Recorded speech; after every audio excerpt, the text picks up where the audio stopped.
Yeah,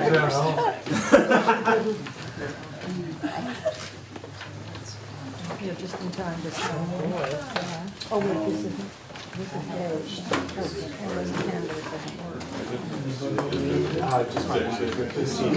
Everyone okay? Yeah, this one's good. Cool. Is your wife outside with your baby? Yep, that's right.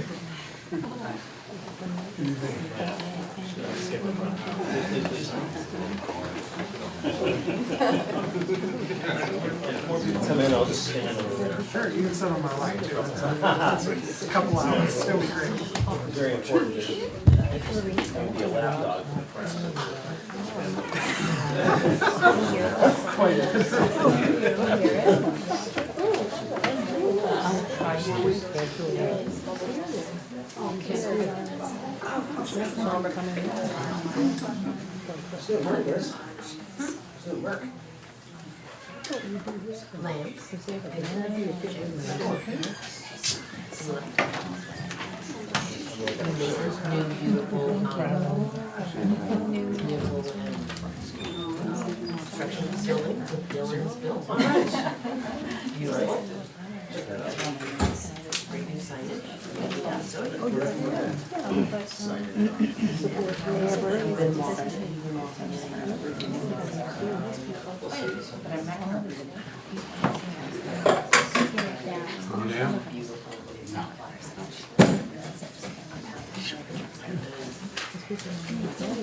Yes, they are. It's the church.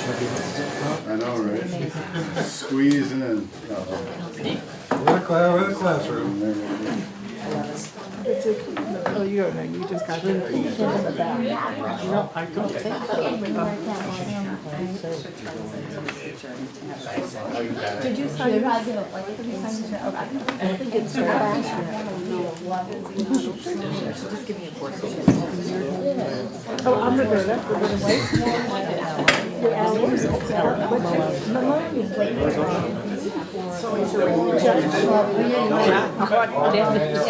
Yes. So was your son Billy? I used to be, I worked at the, my best friend was in the day bar when we were seniors. Yes, here, hold on, let's see. I'm like, and his style, and he, yeah, so,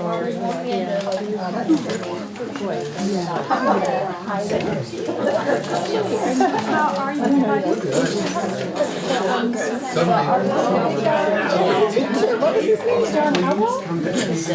Sal, yes, oh my God. Need more controversy. Okay, guys, if I can get everyone's attention, I think we're at 7 o'clock, so we're going to open up the meeting. Well, first of all, just make sure that you know who we all are, because we have a big crowd tonight. I'm Megan Tern. I'm Henry Chandler. I'm Liz Ruffa. Jim Salzgiver. Frank Parent. Welcome. First things first, have you all had a chance to look at the minutes from the last meeting? I'll make a motion to approve the minutes of 4:24 and 5:9. I'll second. All in favor say aye. Aye. Aye. Okay, minutes are adopted. We're now going to open up the floor to public comment. I'd just like to preface that by saying we're obviously going to go into 2 public hearings. The first public hearing will be a chance to hear from all of you regarding the proposed changes to the town plan.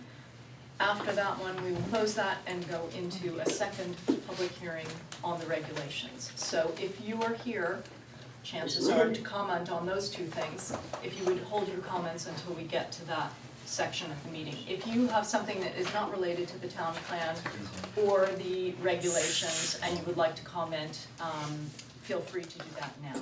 Another issue perhaps. Okay. So that recording in progress.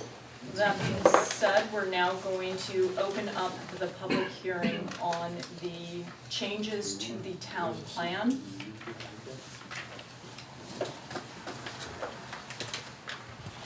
Oh, and I guess we should also introduce Brandy and Rod who are here.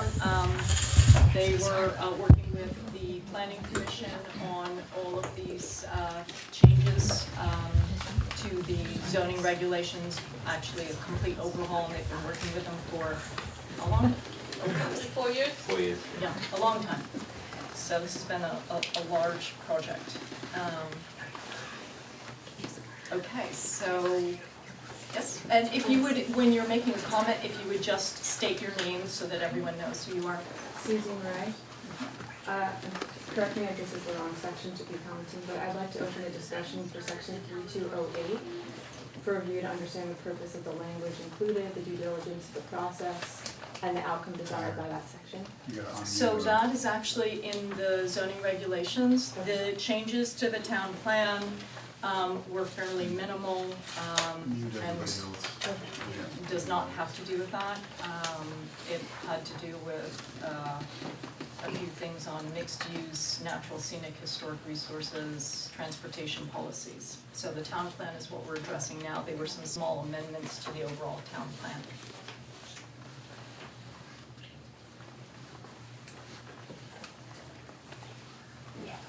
Is there anyone that wants to, Would maybe specify what the transportation policy, since that was getting, so the transportation policy essentially says that the town of Dorset prohibits helipads and landing strips in every zoning district. While helicopters and private planes might provide convenience to a small number of residents or visitors, they are inconsistent with the rural and small village character of the town of Dorset and incompatible with existing and planned uses in the town. Furthermore, the proximity, I'm not giving you the sites because you can find them if you want them. Furthermore, the proximity of two public airports, Rutland Regional Airport in North Clarendon and Bennington Airport in Bennington, each less than an hour's drive from Dorset, negates the necessity for such facilities within the town itself. There were some other minor changes, but this was the only one that we got comments on. Is there anyone that would like to give input on this? I would. Yes, hi, I'm Suzanne Dorch. I'm a resident of Dorset.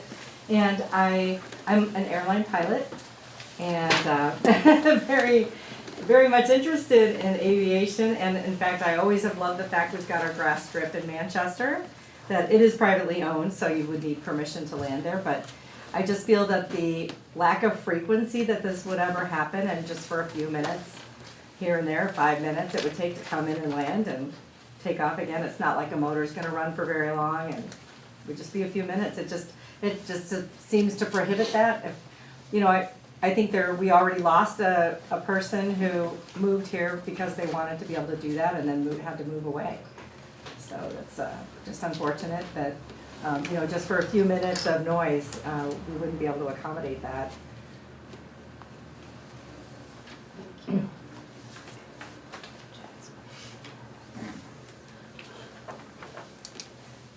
Is there anybody on Zoom that has any comments?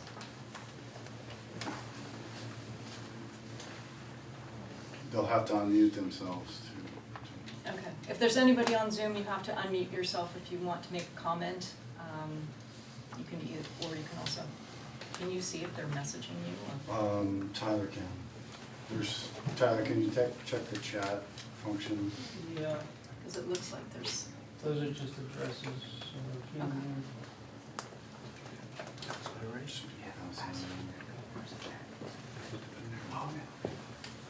Doesn't look like any questions. okay. All right. If there are no further comments or questions, then we can close the public hearing on the town plan. Do you think, I mean, we don't hear anything more? Okay. So the public hearing on the town plan is closed. And now, do you need a motion on that, Mika? to close. To close it, probably. Okay, we'll take a motion. I'll make a motion to close the Okay. hearing. okay, I'll second. All right, all in favor, say aye. Aye. So now, what we as the select board can do is have discussion on the public comment, any other public comments we've heard, and decide whether we want to take action regarding the changes to the town plan.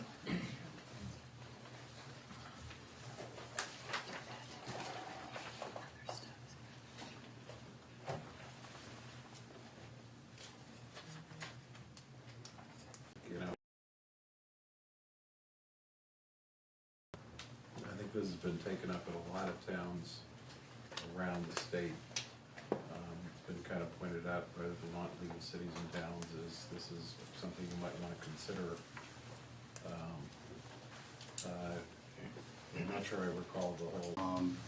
And, you know, more or less the community did not like the idea of it. And that's what led to the push to have the planning commission develop the language to, initially started as a discussion of how to restrict it, and then, you know, turned into, you know, outright prohibition in the town plan.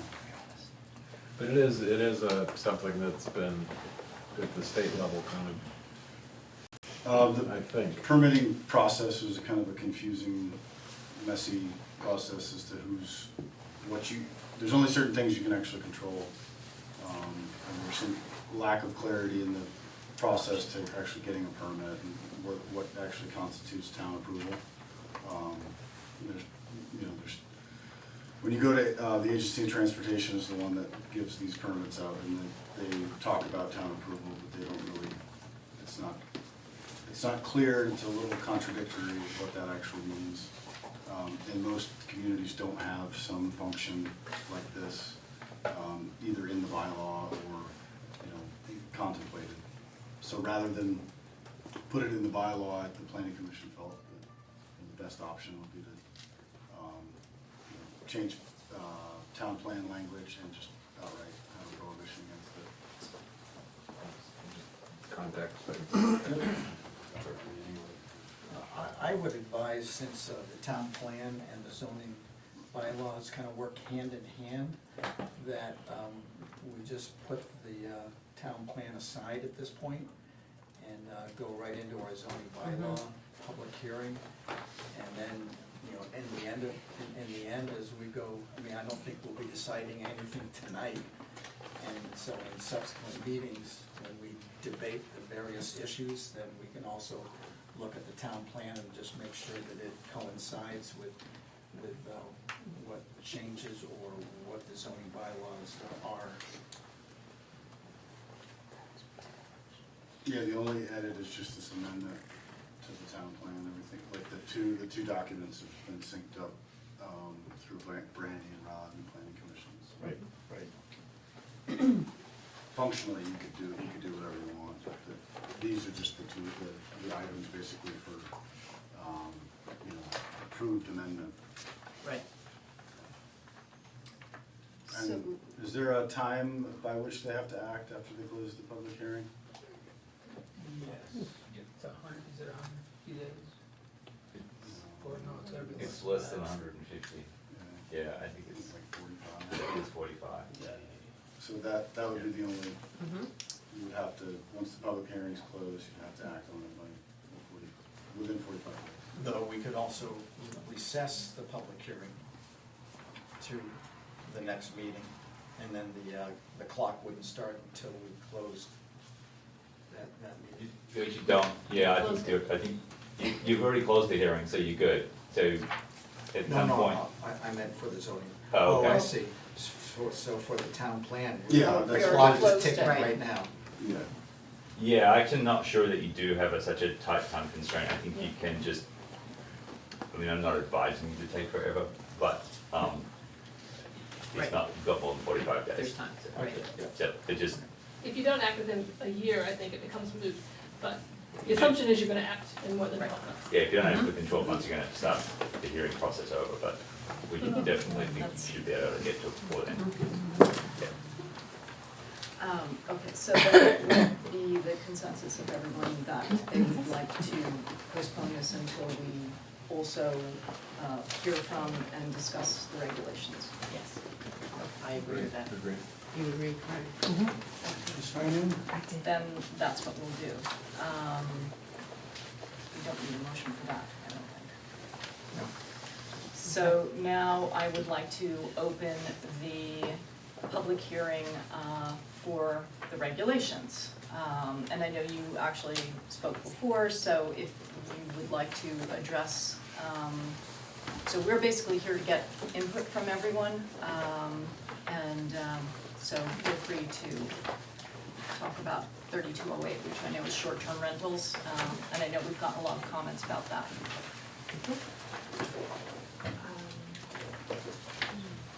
Yeah, this is my first time attending a meeting, so I'm not sure the That's okay. process, but I was hoping to have an open dialogue to understand the due diligence that was done to determine this language, what outcome we're trying to drive towards with the language that's been chosen, and invite others to weigh in if they haven't already been involved in the process.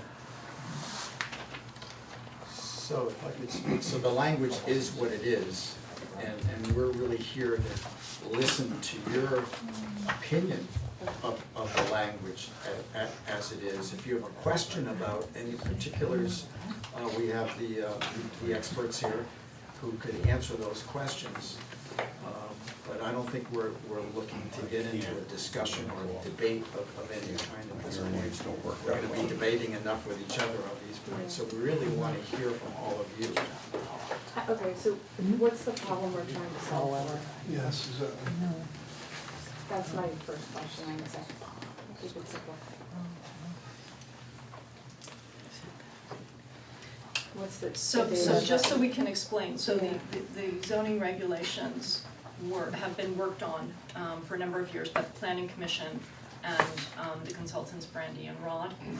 And so we, as a select board, are getting input from, so they've held a number of informational sessions discussing the changes and on the website, I'm sure you've seen.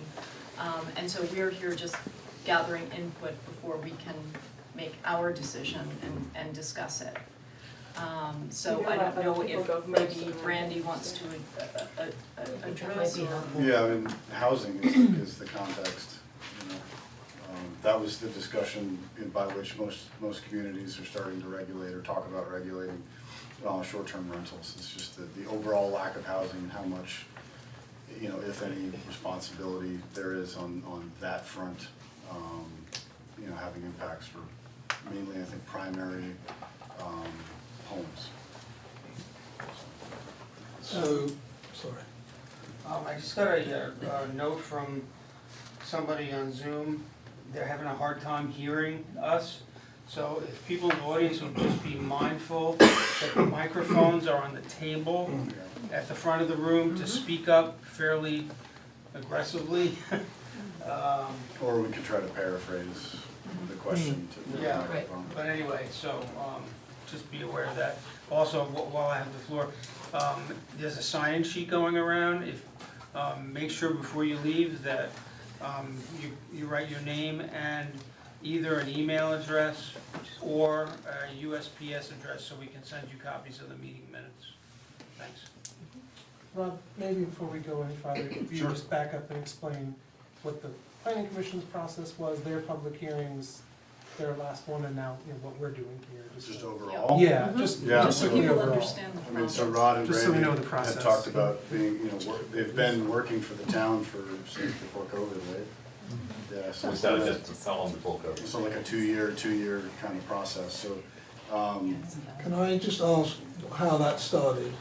Why was this it's the job, program started? it's the job of the planning commission to plan and to, For the future, obviously. correct, yeah. I understand that. You mentioned housing in this area, which is quite an affluent area.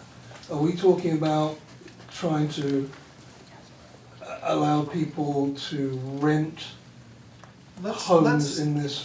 Let's back up and let Bob finish. Yeah, I'm gonna answer his Okay. question. If you let him explain everything. then Sure, that's- okay. An overview first. Sorry, I'm new to this as well, so I'm trying to pick through it. So just, again, the context is that planning is a forever process, and they're always doing some way, shape, or form of planning. They embarked on, an updating of the zoning bylaw about 3 years ago. We're now toward the tail end of that. Last summer, there was, how many, Tyler, two public meetings at the Dorset School. Four. How many? Sorry, we had four. So four public meetings at the Dorset School. We do have planning commissioners here, so. So 4 public meetings at Dorset School, and then a pretty protracted process by which, they put language out there, multiple hearings and meetings, just, I would say, this past winter / early spring, they heard comments from a lot, yeah. There was a mechanism, Brandy and Rod, through their website, took input. There's up to, I don't even, probably 80 or 90 kind of questions and contact points over that time. So the document has evolved kind of along with that process. And now we're, kind of more or less at the tail end of it, where it's been now approved by the Planning Commission after all their work and input. And it's before the select board to, again, take input and decide whether to act or not, or what to, how to accommodate input, how to make edits, stuff like that. But, by and large, I think that one of the things that's, should be pointed out is that the document that exists now is more or less a creature of like the early 1990s. Really hasn't been updated. It's been tweaked a little bit here and there, but the actual bulk of the document was mostly written in the early 90s. So the new document, you can't really hold them side by side because they're just they're two different documents. It's planning is advanced. It's written, I think, much more cogently. It's a lot easier to kind of work through. And so it's a totally new document. The biggest context probably is that the Planning Commission worked hard to, not have it deviate much from what is there now in terms of the character and the Dorset that everyone kind of knows and loves. I think that was their, the overall intent was to come up with a new document, but try to retain as much of the old language that we're accustomed to as feasible. Does that answer, Frank? Yeah, thanks, I just thought that background's helpful.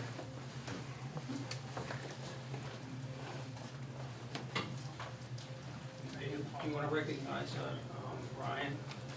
Oh, okay, we have Ryan Downey on the computer. Ryan, go ahead, can you hear us? Yes, can you hear me? Yes. Just trying to figure out what's the end game here? Is there a specific date when this will finally be approved or denied or go through? What's the timeline for this? Well, obviously this is the first public hearing. We have a lot of people here and obviously they all have a lot to say. So depending on how many different issues come up and whether we get through all those comments, I think our goal would be, I don't think we'll be able to get through everything tonight and make a decision, but after we get all the input, then the select board would try to make a decision on whether we feel like we're going to adopt them as drafted, whether we think there are any changes that need to be made, whether we need more information regarding specific issues. A few of them have been fairly repetitive in terms of the issues that people are raising. So if we don't get through it tonight, then we would recess and then continue the discussion at the next meeting. I know the Planning Commission would like resolution, and I think that we just want to make sure that we feel comfortable that this is the right thing for the town. So I would think in the next couple of meetings we'll have it finalized. That would be my hope. Would that be, does that? Is Planning Commission done with their end? Yes, so they've finished, they've adopted it, and that's why it's now here at the select board for a public hearing. Great, thank you. I'm not clear on what you're changing. I understand you've been through all these organizations, but what are you actually changing in the zoning that's going to affect us? I mean, not to be flip, but this is the new zoning. That's how thick it is. So, So it's a lot.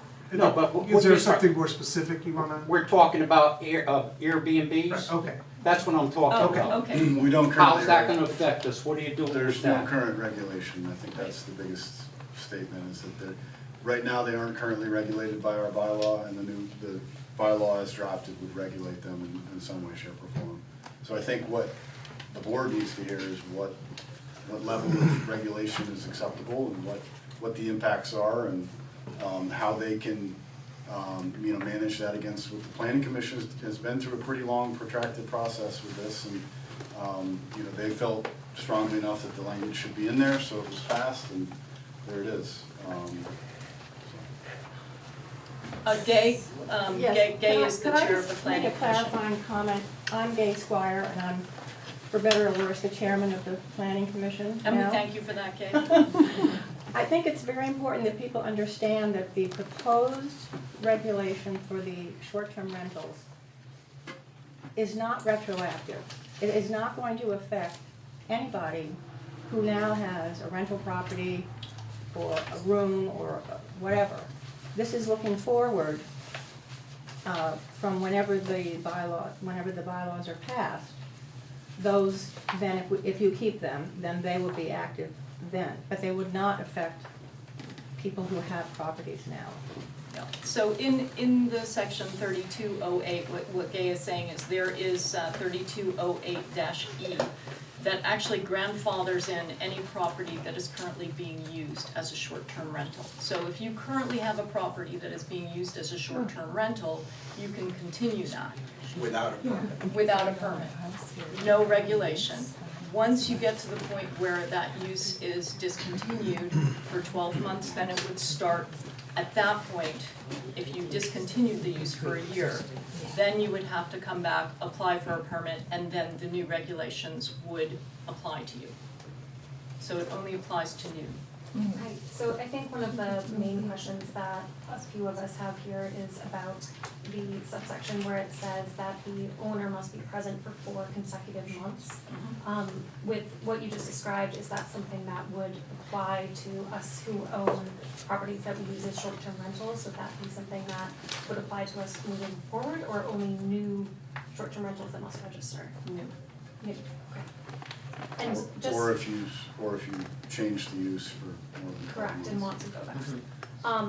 Yeah, we're curious about what prompted that decision to make it that 4 consecutive months. That's something that we haven't seen done in other cities nearby, within the state of Vermont, and we're curious as to, what that, And also, why would that positively impact housing in Dorset?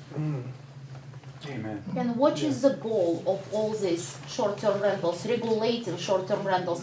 And who is gonna be enforcing this? Will it be a police, will it be a town manager? What is the goal of the whole picture? In a Because- zoning document, it would be the zoning administrator that would be responsible for enforcement. Look, I said earlier, there is other communities that are looking at regulating short-term rentals in some way, shape, or form. I think I can't speak to the 4 months. I don't know if Brandy or Rod have a comment there, or the planning commission maybe, but clearly, right now there's about 6 homes on the market, maybe less, probably none of which are under $750,000. We have, Jim is on our school board.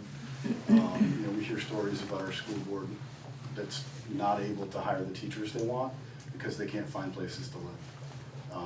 And that's pretty powerful. It's a community detriment. So I think that's some of the context. The other context is.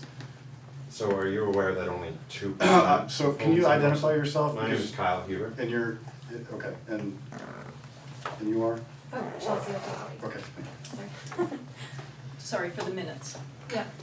Yeah, so we're all for growing the community and regulating where it makes sense.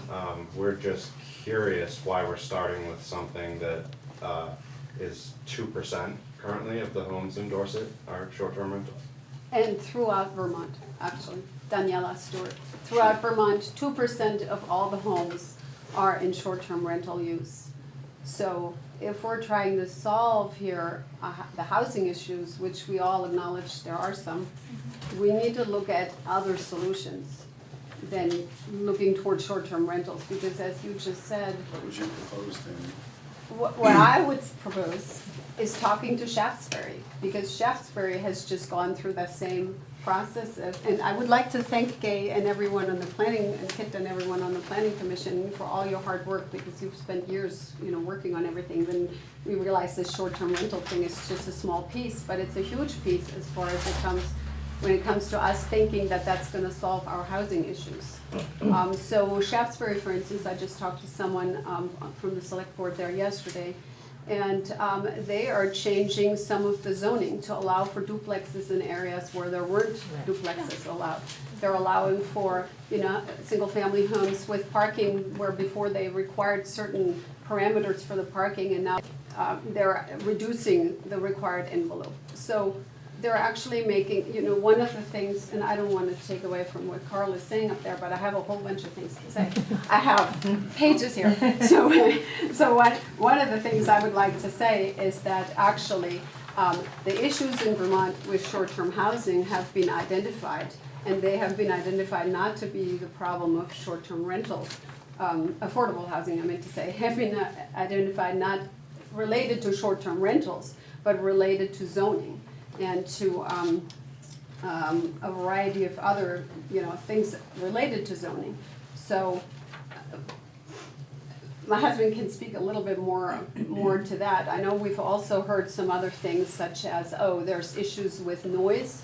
To that, I would like to ask who in this room, for instance, has ever been impacted by short-term rental noise in our area? I would. And if there is a noise issue, we can regulate the noise issue. Right.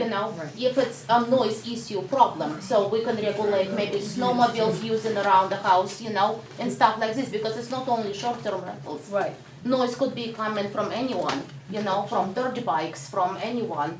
I mean, I would like to say, which short-term rental, where have you ever heard a short-term rental where firearms are being discharged day and night?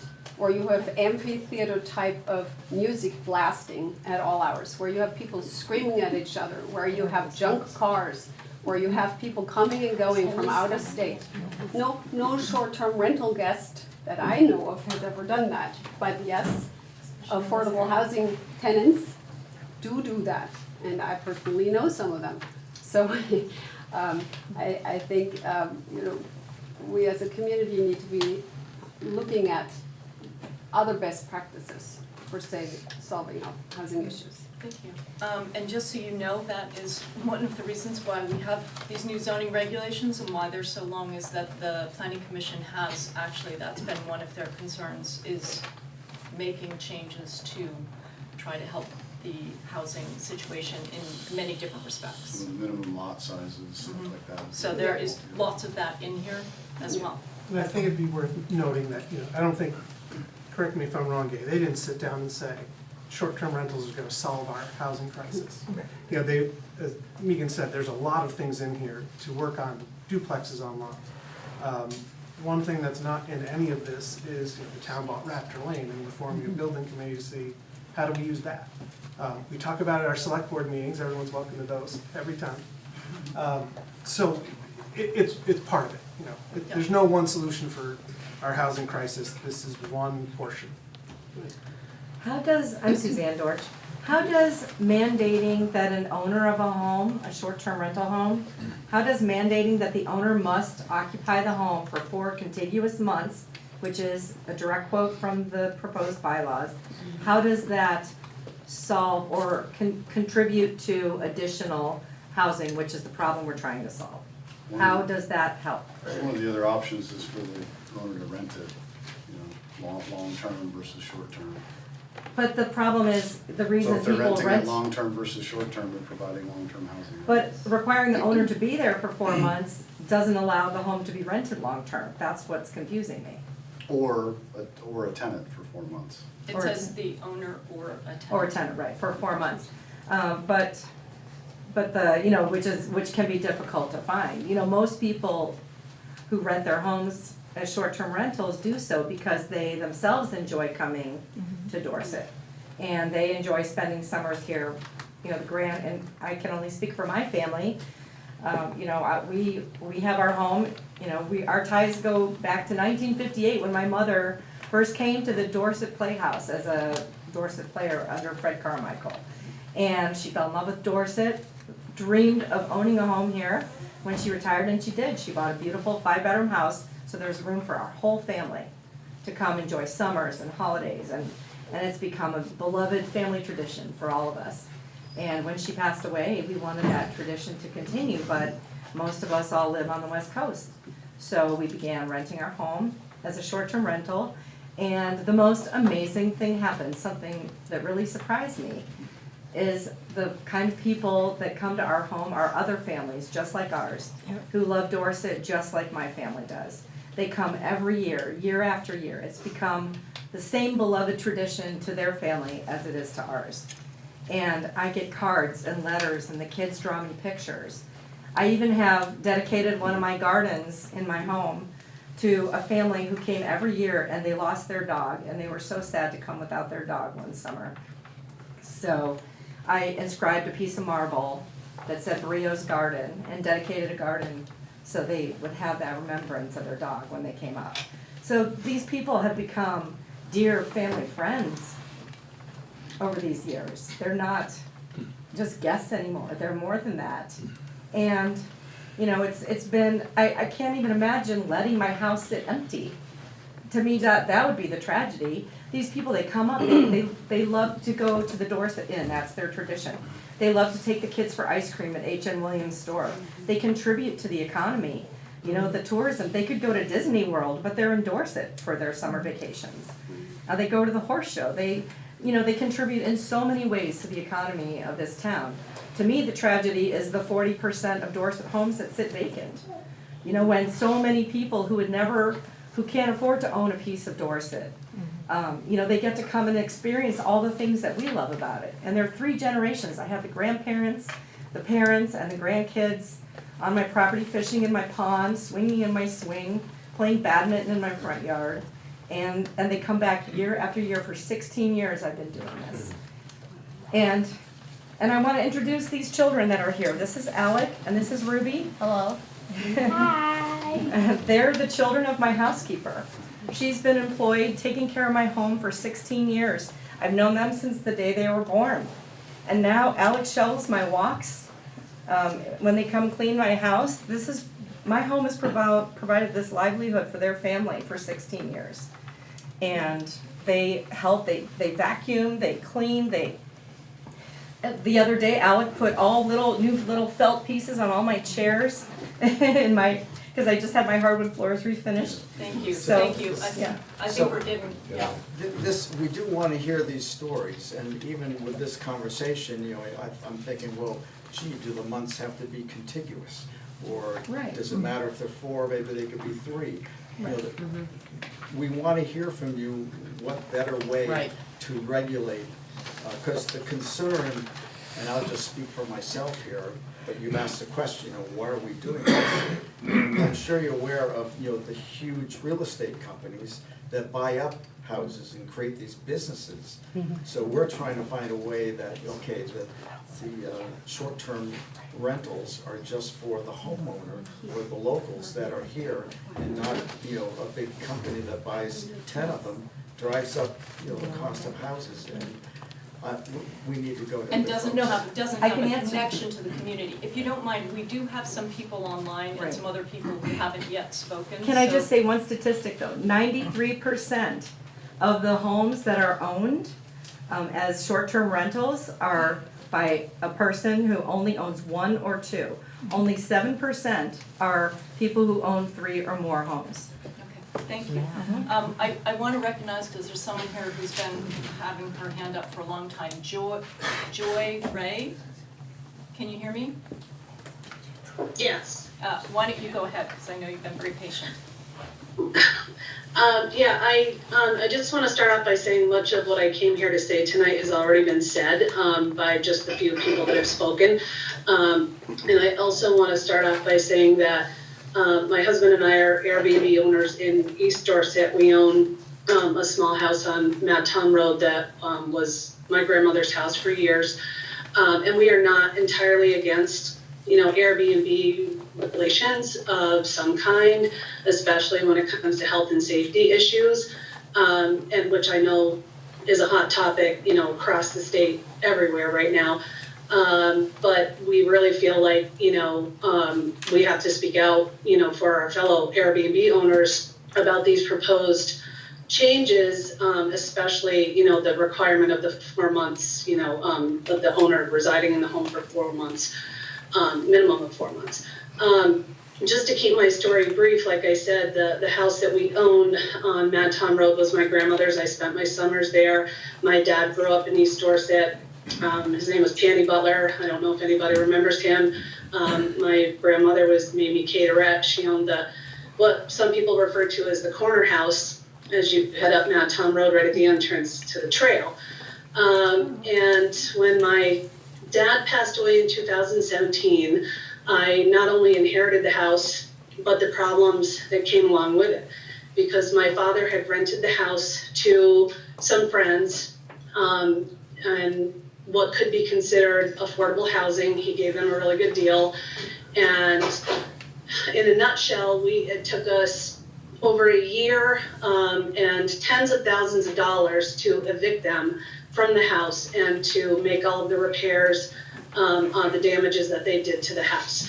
So Vermont does not favor the landlord in this state. It favors the renter. We are all well aware of that. We have absolutely no desire to rent long-term again. Our goal is, when my husband and I eventually retire, is to downsize and move into that house. What made sense to us was to use Airbnb to help us pay the taxes. We are native Vermonters. My husband and I both grew up here, and plan on, keeping our home here. We want to keep, this home that means so much to me, in the family. So Airbnb was a logical, outlet for that. And I want to reiterate, we have made some great connections with some great people across the country. We have had very minimal guests who have caused, very minimal problems, mostly with, a couple of times we had people sneak in a dog that we don't allow, or, we had, some young people who, we had to send them a message to, ask them to quiet down one night. But other than that, and everybody's complied. So, we've been doing it mostly to help pay the taxes. Like I said, we are not, wealthy people. We, like I said, are native Vermonters, and we want to hang on to what we have. And we just feel that, we're not against, some type of registry or health and safety regulations. And I do agree that I'm totally against, big conglomerates coming in here and buying up houses to try to rent them out. But at the same time, it's not a huge moneymaker. We lost money the first 2 years that we opened our Airbnb. Of course, we opened it right before COVID hit. Although we were allowed to host guests, long term, who came from the city, to escape the high levels of COVID and everything. And they were very compliant with all of the rules and regulations that the state had in place. So we just feel like, I heard somebody say, what are your solutions? I grew up in a time when Manchester used to have a couple of trailer parks. People could afford housing in Manchester, work and live in Manchester. Over the years, I have seen, I grew up in Arlington, but I spent my entire early working career working in Manchester. And I have seen, the price of housing go up and make it totally unaffordable for local, people to rent or live there. My daughter currently works in Manchester, and she cannot find a place to live, an affordable place to live. So I get it, but there are other solutions than, trying to put this on the backs of short-term rental owners. This affordable housing crisis has nothing to do with Airbnbs, and I think these proposed bylaws that the planning commission is proposing are way out of reach, and I just invite the board to do more research. Reach out to Julie Marks, she's the head of the Vermont Short-Term Rental Alliance in Burlington. She has tons of statistics, and she's done her research. So I'll just close with that. I want to keep my house. I want to keep my house in Dorset until it's time to move down there. We're not planning on doing it permanently, but to lump everybody into one category is unfair. Thank you. Okay, and if I can just repeat again, anyone that has been using their property as a short-term rental may continue doing so, so that this would only apply. Unregulated. But if you then Unregulated. decide to use it as a long-term rental for 1 year, for a 12-month period, to provide this affordable housing, you're no longer able to do that in the future because you would take it out of circulation for 12 months with the current verbiage. The way it's currently written. Yes, And that's that's the correct. problem. If you chose to do that, then You that's. taking arms here? And You taking arms? we are, there are also some people on the Well, go computer ahead, that have take been that waiting one a then. long time, so, and if I could again, just repeat, if you could just say your name when Okay. you're making a Okay. comment. Frank Mogano, I've been here 42 years in Dorset, I have had businesses in this town, Manchester, I'm a builder, and I went to an Airbnb, that's how I ended up in Vermont, in Dorset Village, but outside of that, the town has a lot of property, we're gonna build a new building, proposed building, why don't you put low-income housing there? Why don't you get some government grants? Maybe it's not zoned for it, maybe you have to change it, but that would be excellent. You take something this size room, which is pretty big, I go back and forth to Connecticut a lot. They rent 400 square foot in Connecticut for $2,000 a month. You can do 2 families in here, 2 individuals. And that's a perfect spot to put it and leave us alone with our properties. Yeah, and just so you all know, we've been talking about Raptor Lane and different housing projects for up there, so this is just one piece of a much bigger issue that we're trying to address in many different ways. If you could just wait a moment, there's still 2 people here who we've not yet heard from, so Phil Taraglione, sorry, my glasses are not good enough. You have to unmute yourself. Unmuted, can you hear me? Now we can, yes. Okay, Phil Tartaglione. I wanted to ask a couple of questions about the fear of the conglomerates. Have there been large corporations buying houses to date? Not that we're aware of. Not in Dorset. Not in but Dorset. Elsewhere in Vermont, yes. Yes, and what is the problem? Where would that be in Vermont? Perhaps at a ski area like Stowe or Stratton? Buying multiple condominium units? I don't think you have any fear for a conglomeration buying a home, a single home, large. If they're that wealthy to buy a large home, they're buying the $2 million home. They're not going to rent that out. You know that.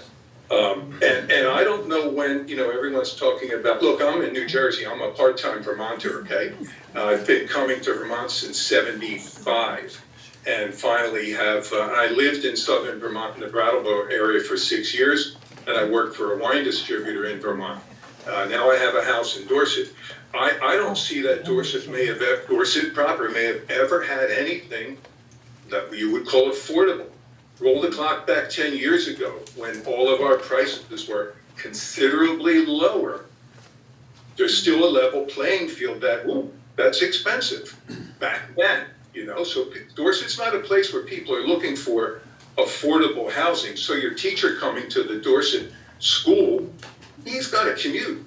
Look, I live outside of Philly. If I had a teaching job at Villanova University on the main line, there's no way I'm going to buy a house in Ardmore on the main line. I can't afford that. They're out of my reach. I would commute. And that's what I think you see happening. Most of the workers commute from somewhere where they're living where it's affordable to work at the Barrows House or to work at Stratton Mountain. I was talking to a restaurant manager up at Stratton at Verde. She commutes to Verde from Granville every day. So, you can't put the blame on the lack of housing. The whole world has gotten expensive. The whole world has gotten expensive. And it's not gonna be fixed in Dorset. I have one question more, and I don't know if it's in Dorset town or Manchester, but along Route 7, Old 7 by the Manchester Country Club, across the street from there is a townhouse thing that's not active. It had a restaurant, at least 50 units. You all know better, you drive by it every day, correct me if I'm wrong. Yeah. So, That is in Manchester. Yep. And they have permitting issues. They're trying to convert that, but they're running into regulatory issues to do that particular property.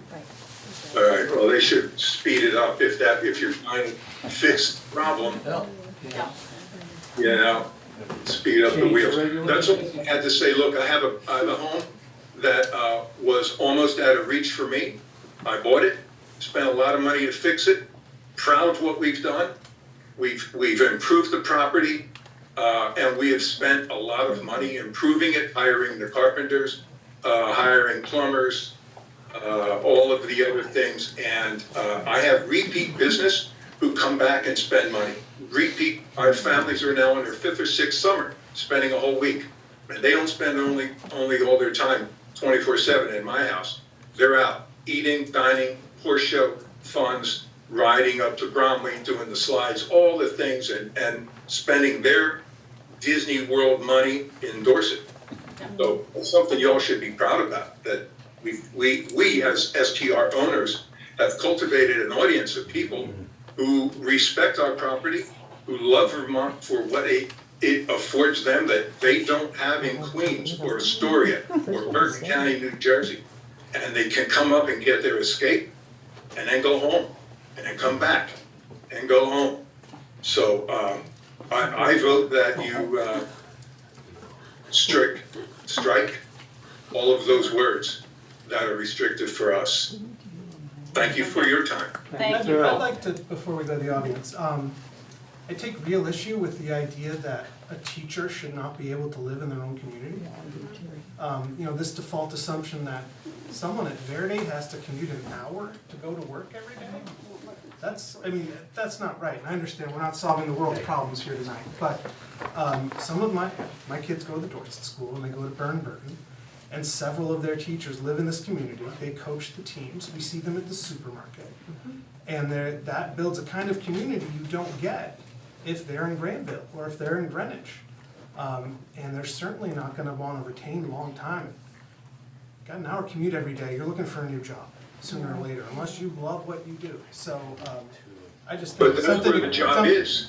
I think Granville doesn't have a lot of I think opportunity. that's something to consider, is that it shouldn't be the default expectation that Dorset should not be providing housing for teachers, for firefighters, for policemen, for car repair, for contractors. It's a community for everybody and should be. So, thank you. Thanks for that, Frank. Is it Tatiana? Tatiana, yeah, I'm Tatiana Clark, and I would like to speak for all of you because I am represent the public. I work for Sotheby's. I have broker's license in real estate, and in the last 10 years, I sold more than 200 properties to a lot of you, and everything. I started this business in 2013. I joined the company, and from 2013 until 2020, I see properties in Dorset sitting on the market for years. For years after years after years, from 5 to 7 years. The only difference was in these properties, different realtor was taking the property in the market, and it's the price been decreasing. People always saying, but I build a house, I put $1 million in the house, and I can't sell for 800. And or they said, I just put a new kitchen, new roof, and the assessed value of the properties was 800. I would come and I said, no, we can barely sell for 650. You have to grieve your assessment value because it's over-assessed. Because the last assessment was done in 2002, 2003, 2004. In 2008, market crashed. Nobody see any increase or improvements in your home values until 2020. COVID came. All of a sudden, Vermont became a necessity. And people start coming. We had an enormous amount of supply and we had no demand. Our people from the cities, they would come, look at the house, turn around and say, see you in 6 months. See you in 8 months. We're not ready. It doesn't match our list. When COVID came, everybody finally perked up and said, oh my gosh, you know, my house is finally sold, I can move to Florida. I can do this, I can do this. Majority of your values increased 50 to 100%, you know, and we all happy about this. Majority also people who moved in 2020, 2001, 2003, 23, they were able to work online. Right now, a lot of companies calling these people back to work. These people still want to keep these houses in Vermont, but they can't live in Vermont for 4 months. So they throw the houses on the short-term rentals, and they continue making some money to pay our high taxes, 12, 20, 25,000, 7,000, to keep all our economy going. They come up here, they rent, everybody is happy. Our value, it still stays high. If we're gonna regulate our short-term rentals, I will tell you right now, your value will go down. It slowly, you may not gonna realize right away, but it will go down. Because as soon as I go and I show the properties, in Manchester there are a lot of stony fields, also there are a lot of Mending halls, there are a lot of subdivisions, start doing rules, like 30 days minimum rental. As soon as I bring the buyers to this house, they're like, can we do short-term rentals? I'm like, no, you can only do 30 days minimum. Immediately the buyer turn around and look in something with no enforcement or no short-term rentals regulations. So this is what happens, and this is will continue happen. You know, right now we have a house, like for example, like right now less is more. Unfortunately in Dorset we have a large homes, you know, and people right now, they want to travel, they want to go in Europe, Canada and everywhere.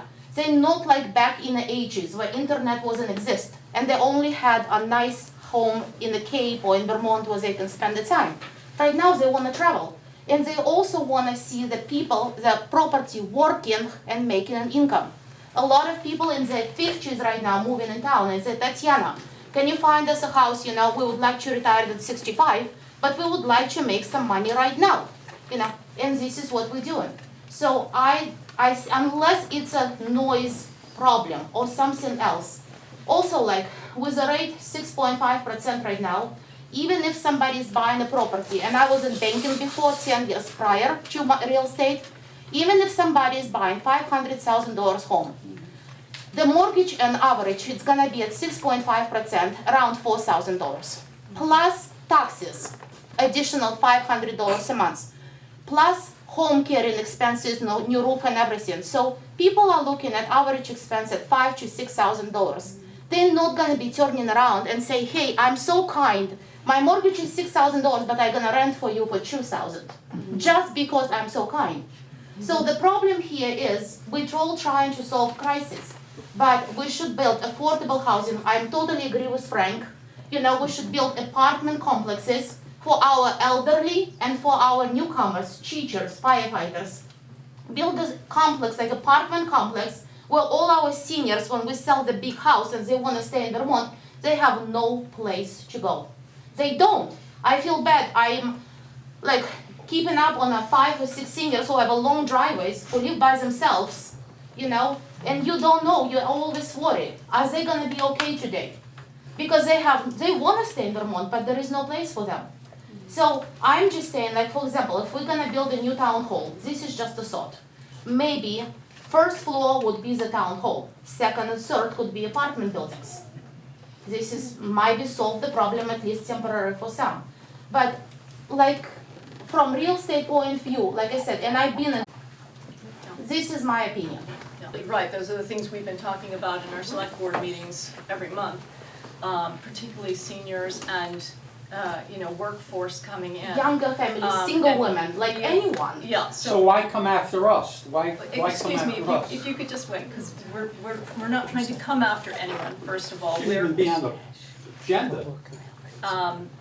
To begin with, we're obviously just doing an overhaul of all of the zoning regulations. This is just one element, and what I also wanted to say is we have conducted a housing needs assessment study, so we've been looking at this from every angle, as has the Planning Commission, and this one section was not meant simply to do that on its own, but we're here to hear all your input, and if we can try to, because we don't want to take all night, just make sure that we're not repeating things that other people have said, because we have heard a lot of those things, and we do understand what you're saying. So I'm gonna, hold on, Michael, the woman in the back has had her hand up for a while. I'm Kate McPhee, and I would, slightly different perspective on short-term rentals is, I'm all for the regulation, because I think there are many examples where people, maybe not the big developers, but where younger, or anyone who wants to invest their money is not wanting to go into the stock market, but go into real estate. And there are several examples in the area. I can think of 3 in Manchester and 1 here in East Dorset that was sold in the last year and is now a full-time Airbnb.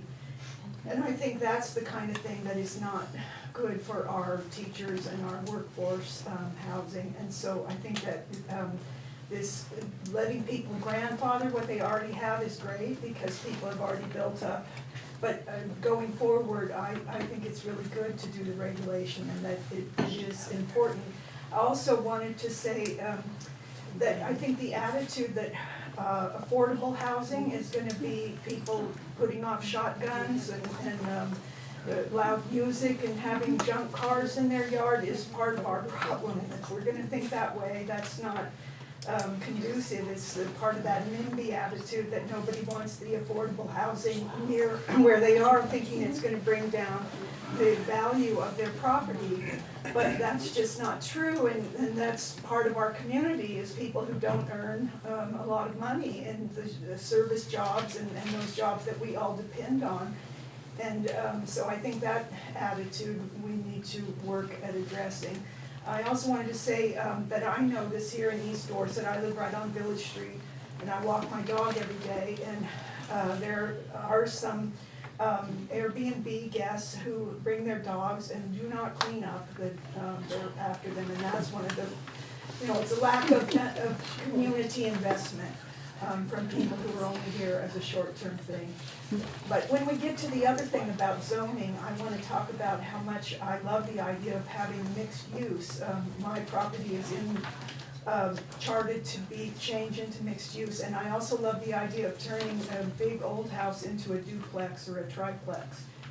So I'll defer to more of the short-term rental discussion. Yeah, thank you. I'm sorry, Michael, go ahead. My name is Michael Flett. My wife and I have lived in, had a property in Dorset for about 20 years. A lot of what I want to say has already been said. But one thing I do want to commend, and I wasn't sure when I read the regulations, is that the grandfathering, if you already have a short-term rental that has been operated for 12 months, that you're grandfathered. Thank you for doing that. The decisions that my family has made, taking out debt and doing, what you're in Dorset, was in the anticipation that we could take advantage of the short-term rentals. And I think that's really important, just to be fair with the people who already did that.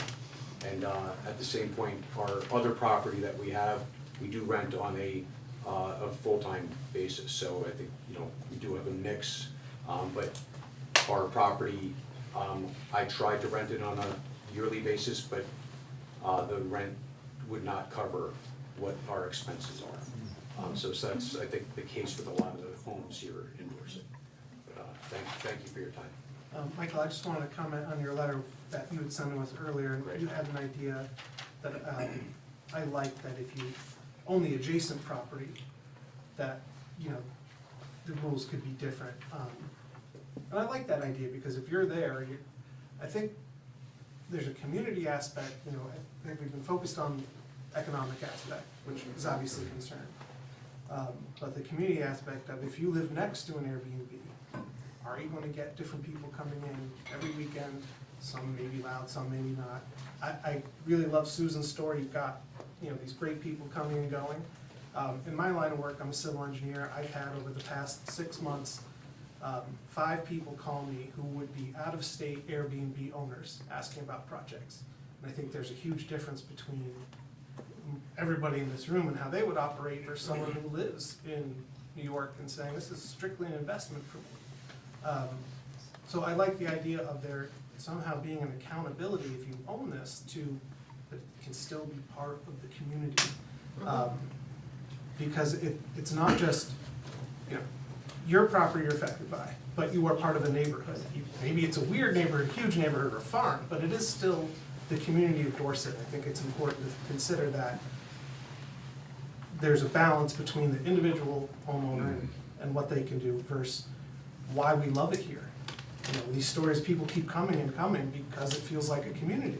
But if we're not careful, it might end up that we get people who don't care the same way and these properties aren't used the way we think they would be, and we have to think about it.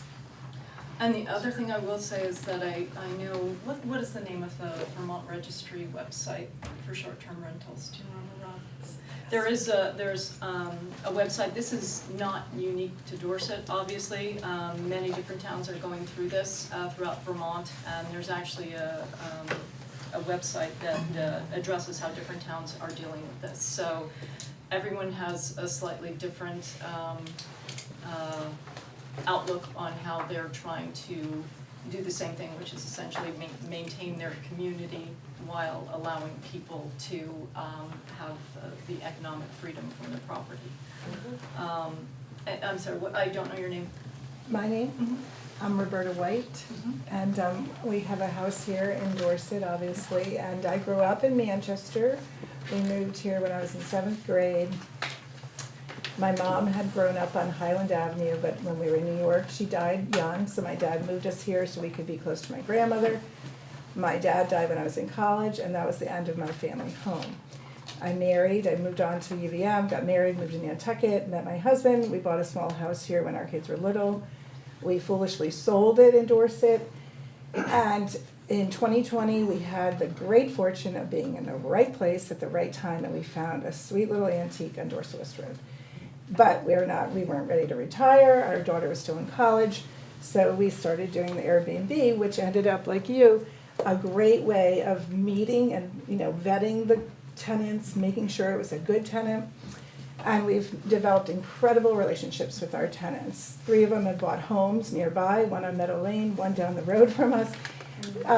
Right now we have our babysitter who took care of our kids when we used to have our last house here, whose mother is now in hospice here in East Dorset. She comes whenever she can and stays in our house. I mean, it's amazing, the stories, just like you and just like the woman Joy was saying about, it's all of it. I live on Nantucket. We just went through the same thing with a restriction, a 6-month restriction for year-round. In order to do short-term, you had to live on Nantucket for 6 months. It's all great about the regulations and all that. Same thing with housing. We're going through the same thing. We want our teachers, we want to keep our teachers, we want all of it. So it's all a fine balance, but I think the grandfathering is wonderful for all of us sitting here in this room, but for other people who, let's say someone does own a vacation home in Dorset that they don't rent out, but let's say they have a health issue and all of a sudden they need some money, so they decide to rent it out. So that's going to impact them, so they'll have to sell their house. It's all the trickle down. What Nantucket has done since we had our town meeting 2 weeks ago, we have a work group, and I mean, obviously you all have done a lot of work in the past trying to create all of these regulations and bylaws, but everyone has a story, which you're hearing from everybody. But we have a wonderful, thoughtful group now preparing for our next town meeting with hearing from more and more people, but trying to have it be multi-perspective so that you're not going to have to sit here for 3 hours and hear the same story over and over, but that it's a group of a variety of people from the town, and it could be second homeowners too, to get the perspective of what is going to make your town great. I am so happy to have my home here. If I could be here for 4 months, I would. Anyone who knows me in Nantucket is constantly, you're back up in Dorset? Any opportunity I can get to come up here, I do. But in the meantime, if I can rent it to the right kind of tenant, it's not about the money. Sure, it helps pay our taxes here, etc. It's more about sharing my love of my community, all the hikes I take, all this, the bakery, all the Dorset Inn dinners, all those great things that you were talking about. It's people who love this area, who want to come and enjoy it, who may not be able to buy a house or may not be able to come for a month. And back to your point, I'm actually a real estate broker on Nantucket. Your point, COVID made everything crazy. Nobody knew what was going to happen to the real estate market. We're seeing on Nantucket, now that people are back to work, now that they can travel to Europe again, now that they can go all over the place, they're not, yes, they're coming to Nantucket, believe me, but we have more rental vacancies this summer than we've had in 4 years. So all of this crazy Airbnb stuff, and just like I think, I don't know who mentioned, we're not making a ton of money, and it's work. Anyone who has a rental property knows it's work. You're concerned about your tenant, you want them to be happy.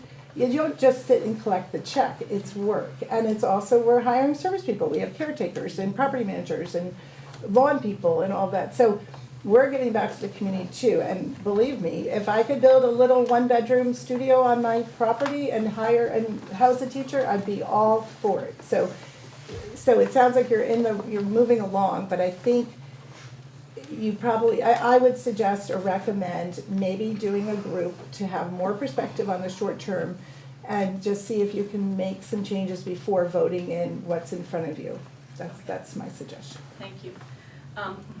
Hold on just a minute. Ryan Downey, if you're still there, I know your hand has been up for a very long time. Is there someone else? Yeah. Yep, I'm here. I'm still here. Okay, go ahead.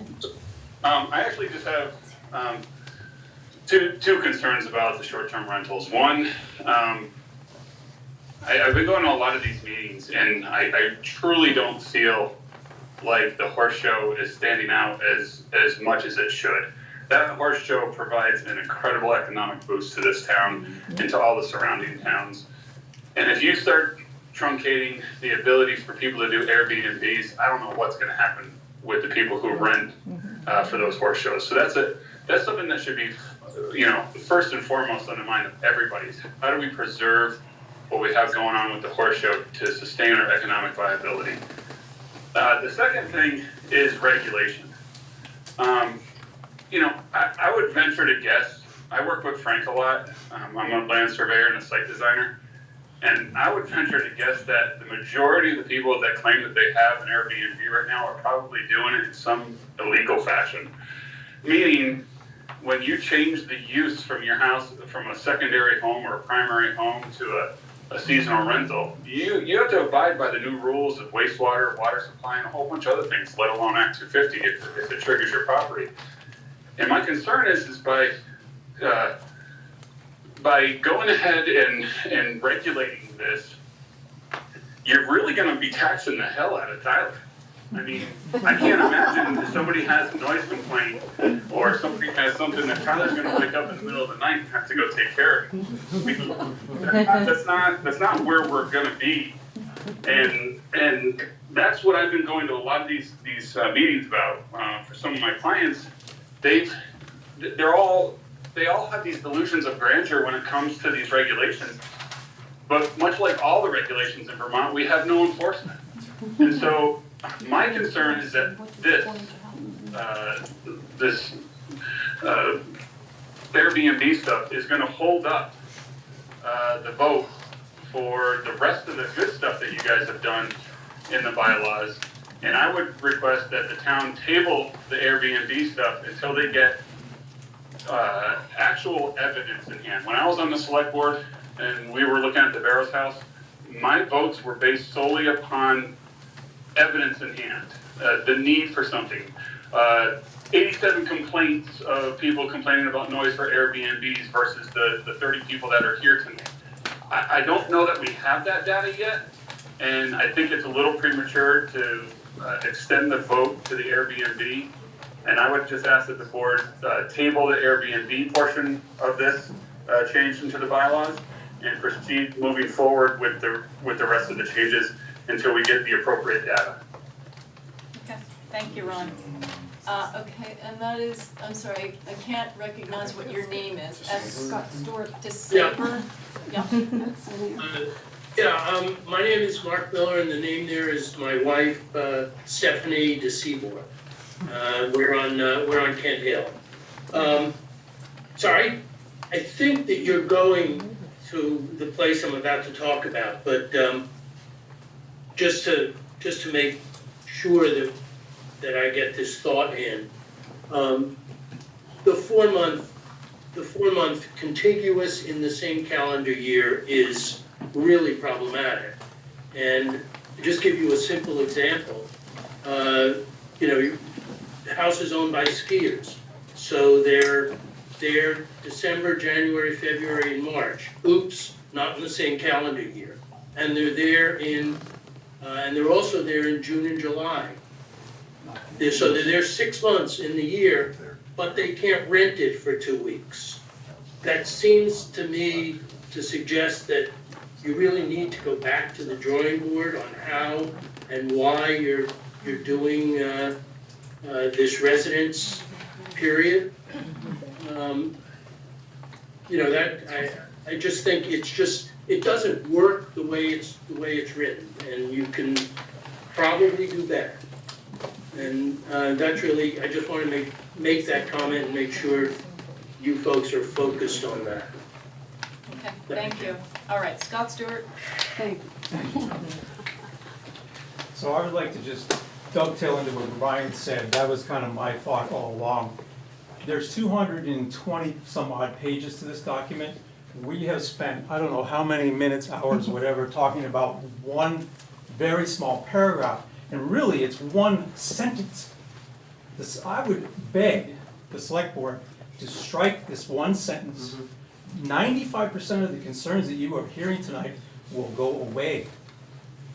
The other 219 pages of this document are a testament to everybody on the planning commission that have worked for 4 years to put this together. Why in all the other comment periods, all the other public meetings, all the town meetings, was there no discussion whatsoever that I'm aware of, nothing in the minutes that I was able to find of the planning commission about STRs? Sounds like STDs. The reason is because this first appeared to my knowledge, and Brandy, you can correct me if I'm wrong, I'm not your enemy here, you have been very helpful, you have answered all my questions about everything in this document except for this one. I wrote to you in February. First of all, I wrote to you in June of 2022 when this document first came out. There was no language at that time about 4 months or any time frame for having to live in your residence to be able to rent it. Zero, nada, nothing. February 12th, 2023, that language appeared. Where? From? What? Who? How did it get in there? And I was hoping that the young lady over here had asked that question first. She was trying, but she didn't really know exactly how to get it out. But that is the underlying fundamental issue right here, right now, is that question. Where did this one sentence come from? We've heard a little bit around the edges about why the conglomerates taking over, buying all the $1 million houses in the area so that they can Airbnb them. Other issues. But what was the time frame? What was the point? Maybe you know, Gay. I don't know. I'm trying to think. Yeah. You're gonna have to do some research because it just slipped in there sideways. You're talking about 3208B? I am. That's what we've been talking about all night. There's 200 plus pages. The rest of the section was in there previously. Right, but this section wasn't. Or it wasn't in there, it may have been in there, but it wasn't. The sentence about living in the place for 4 months was not there. And everything else, and there was responses, and there was very thoughtful reasons why things were, everything else, and there was responses, and there was very thoughtful reasons why things were done. There was responses from the planning commission as to whether action was taken, whether it was not taken, and that stemmed at everything from an individual requesting a different kind of rezone on their property to bigger issues like the whole Dorset Hill issue and other things like that. But this particular item, there was Scott Stewart noted concerns about STR, whatever, and there was no comment, nothing written back as to why this was in there. At the time, I thought it was unusual, but I didn't really pursue it. Now I find it, I have 20/20 hindsight. I'm really curious as to what happened there. So I would like to just take a minute.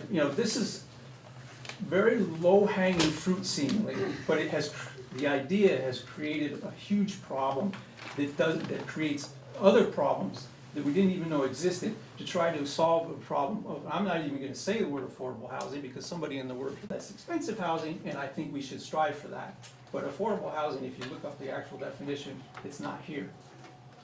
But one of the ways that we can find and get to that area is that, well, first off, the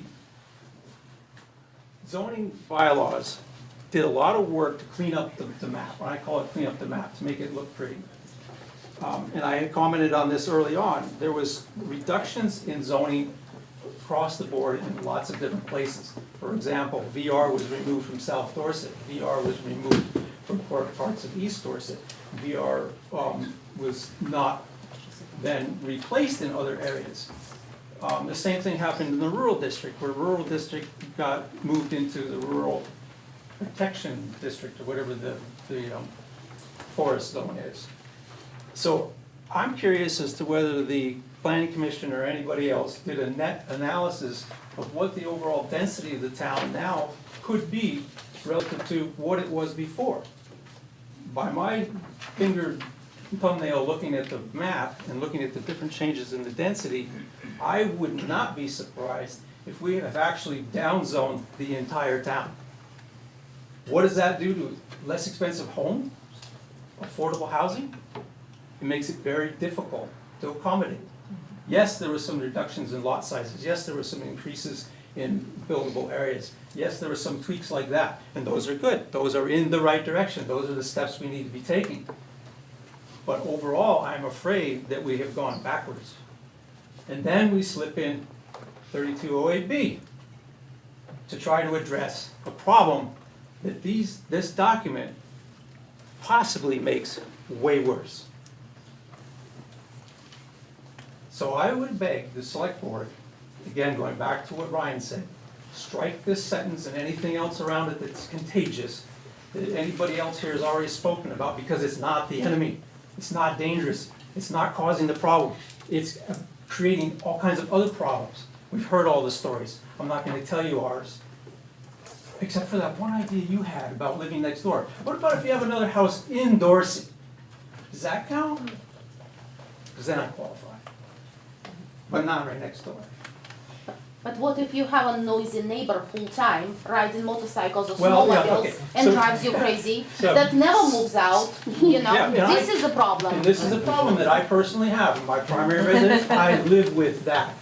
I have a short-term rental where I live. It happened to be somebody who was on tonight. I have never had an issue with any of his guests. He's been doing it for 5 years. His place is busy, never had an issue.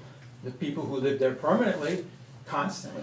But there's nothing you can do. With a short-term rental, at least you know they're gone. gone. You keep short-term, they're gone. If you don't like them, they're gone. You can't do that with long-term. The one person who said it took them, tens of thousands of dollars in a year to evict. It's not just a story, it's the fact. Okay, so some of the things that we could be looking at to address this problem, now that we've identified that short-term rentals is not the way to fix this. I've already addressed the one of them, and that's the VR zone. We've taken out VR in a lot of areas. We need to look and see if there's somewhere we can put that back in to accommodate that loss. I don't want the Dorset zone to change. I don't want it to be different. But if you're looking to figure out how to accommodate housing, you have to turn to your engineers. You have to say, how can we get infrastructure? The town is going right now, going through a huge update and improvement on their water system. Is there provisions in that plan to boost capacity? Are there provisions in that plan to expand the footprint of that water system? To start accommodating additional homes? In conjunction with that, you need wastewater. You can't just have the water come, you have to have wastewater. And especially when you're downsizing lots, there's no room to put the septic. What do you do then? Now you have to have a public wastewater collection system. You have to look at some kind of community system. You have to become Manchester. Oh my God. But these are things that we can do that will have a huge impact. You have, by definition, reduced the cost of a house. You don't have to drill a well. You don't have to build a septic tank system. You do not have to have 5 acres to put it on. You don't have to do all those things. You plug into a system that is there, you pay a fee to use it, and you pay for it over time. it makes it affordable. And also in line with that, with the infrastructure, is the roads. I'm gonna use Dorset Hill because I'm familiar with it. It's part of my, it's home. It's a class 4 road. The property out there is. 3 and 4. Thank you, Rob, for that Class correction. 3, It's a class 3 up to somebody's driveway, but then after that it's 4. And there's people out there who have been able to make a go of it because that land is cheap for Dorset. Why is it cheap? Because you can't get there half the time because of the road. It's the same phenomenon everywhere. Where is land cheap? It's where you can't get to it. It's not on the main highway, like the gentleman said. It's not on the main line. It's not on whatever. It's where it's tough to get there. It's where you have to make a sacrifice. Okay, I'm going to make that trek, but I'm going to save money, and I'm going to be able to make it work, and I'm going to do it. Okay? Now, going back to the big picture, the Planning Commission, and I know that this has been talked about over and over through the time of these hearings, but that land has been downzoned to 30 acres. And it wouldn't be hard to just say the area east of Dorset Hill can stay the way it was. Just leave it 5 acres, leave it alone. The problem is not that you can't build a house there. You can do it in the proposed zone. The problem is you need a conditional use. You're talking about affordable housing. What does conditional use do? It incurs costs and headache and loop jumps. You got to go through, and you got to talk to Tyler and who knows who else. And then if you leave it alone, 5 acres, you can build a house there. It's permitted. Done. And as far as the vesting of this, going back, and I'll sit down and shut up. Going back to 3250, the 1-year vesting is great for those who are there, who've already done it. It actually works in our benefit. It precludes competition. The problem is, let's say I want to live in my house for 2 years because, or one of my kids want to live in the house for 2 years because there's no affordable housing, they can't live anywhere else, so I gotta, put them up. If I do that for 2 years or a year, and then he gets a job and he moves out, and he or she, and now I would like to put that house back into short-term rental because that's the only way I can afford to keep it, I'm precluded. I can't do it. So the little sentence, continuous and being vested, all sounds good in theory, but when you start to sit down and try to apply it, it doesn't work. It flies in the face of what you're trying to achieve. And there are way better tools. And going back to what Brian said, and somebody else, I think the lady from Nantucket, said they're doing a think tank, so to speak. They're having a committee. We've done that. We did that with economic stuff and so on. The town is not averse to getting together and talking about these issues. And I think that would be a good thing to do, to have a, affordable housing, less expensive housing task force. And then if something comes out of that would make sense to go in the bylaws, then put it in the bylaws. But do not put this, you have to live in your house for 4 months, whether it's contiguous or whether it's not contiguous or whatever it is. Don't even put it in there. Get rid of it. Thank you all for listening. Can you clarify what you mean about the loss of village residential and how that affects this? Didn't you say that? Yes, so there's areas that are currently zoned village residential. That's a fairly dense resident. In East Dorset and in South Dorset. You know where Sheldon's store is? On the corner, all that area behind there is currently village residential, which allows for higher density. As a matter of fact, the way it's set up right now, you could do a community water system there, provided you can get sewer to work out, which I think you could. It's very gravelly soil. Ask me how I know. I happen to live there. You could do multiple units in that area right now, the way the zoning is set up. But when this goes away, this new zoning comes in, all that goes away. So the ability to do those units goes away. The cost prohibited part of that, and why yours truly hasn't done anything in the 10 years that I've owned the property, is the access, the roads. Timberbrook Road would need to be improved. It's the Owl's Head issue, it's the Timberbrook Road issue, it's the Dorset Hill Road issue, it's money. So if the town were willing to provide some incentives, this is another way, instead of using a stick, use a carrot. Get some incentives to help people create affordable, less expensive housing. Frank would be the first one to sign up.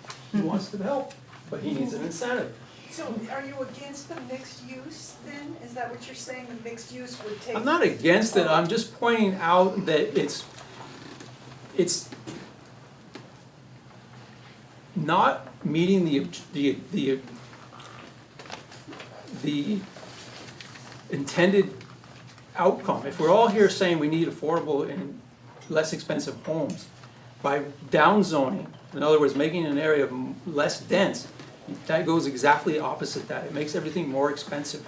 But it allows people to start businesses in those areas that would maybe you don't. But need they're to not commute to zoning it from Manchester. residential to business. That's a whole nother argument. Excuse me, Yes. if we can, this is here to get input of the regulations and, you know, the different solutions or ideas and give it to us, okay? It's not here to argue with each other about what you think of what you I don't. wasn't arguing with the lady, I was trying to educate. I There is a difference. no, sorry. There's a little girl back there that's had her hand up. girl. Oh, This is Alan. Here, stand up. Oh, His Sorry, hand up I for a can't while. all I see is hair back there, sorry. Yeah, sorry. Stay your My name is Alexander Miranda, and I want to say, well, my mom's been working for Sue for, 16 years? Basically since she started, and she's made a living doing that. So if you pass that 4-month law, continuously or not, I don't think it would help the economy, because the people that come are gonna buy stuff. But if you reduce that, then how are the store owners gonna make a profit? It's just, I don't think it's gonna work that well. Okay, thank you, and sorry for the mistake. No, it's fine. All right, Is everyone in here aware that the state of Vermont will straight up give anyone $50,000 free and clear to improve a space on their property to create a rental or a unit for someone to rent?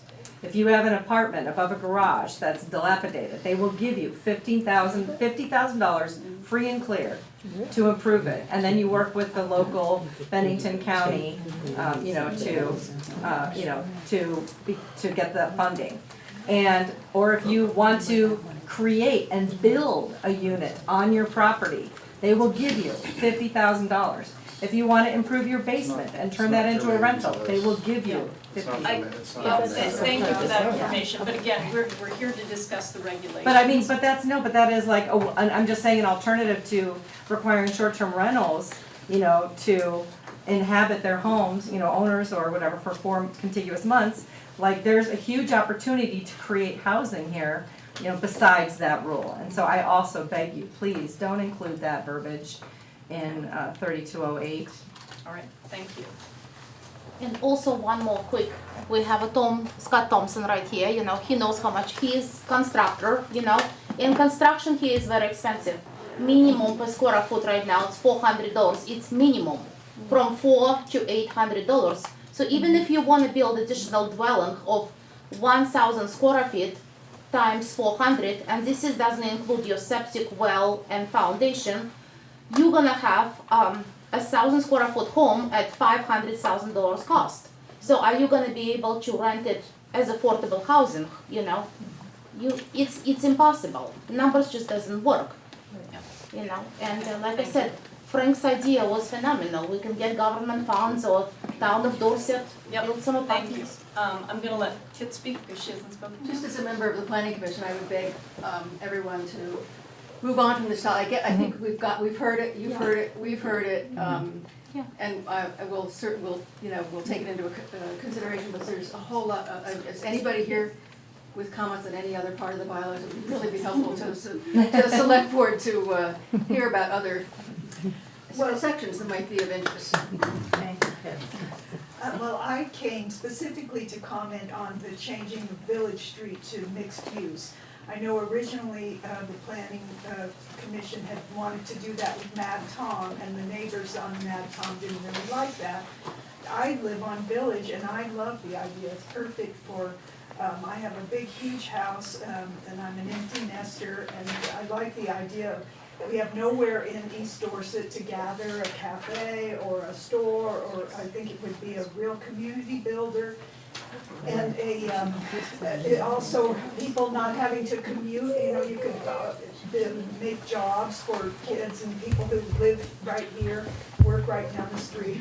And I know some neighbors I've spoken with have concerns that, like, if I did that in my house and I had some cute little quaint place, and then if I sold the house, a big, you know, box kind of store could move in. But I think it would be easy to regulate that by just having a cap on how much revenue, or, you know, put certain stipulations to keep any kind of mixed-use industries in Vermont-friendly kind of, you know, character.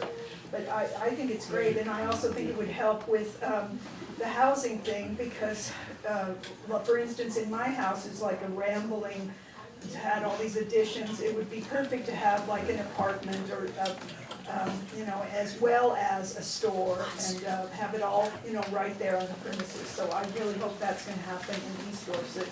The mixed use thing, I think it's a great idea and something we really need. I mean, during the pandemic, anytime you wanted to buy anything, you had to drive to Manchester, and especially for like older people, elderly people, it's a great way to build community, to have a little bit of, you know, shops and art galleries and that kind of thing right here.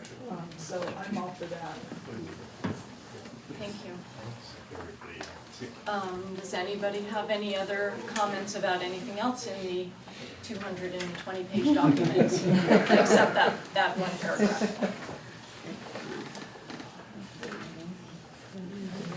Everybody's happy with everything else. Interesting. Okay. There's a hand that went up. It's Ken Gilbert. Go ahead, Ken. Politely put, yes and no. I too would like to recognize the Planning Commission and all of the work that it's done.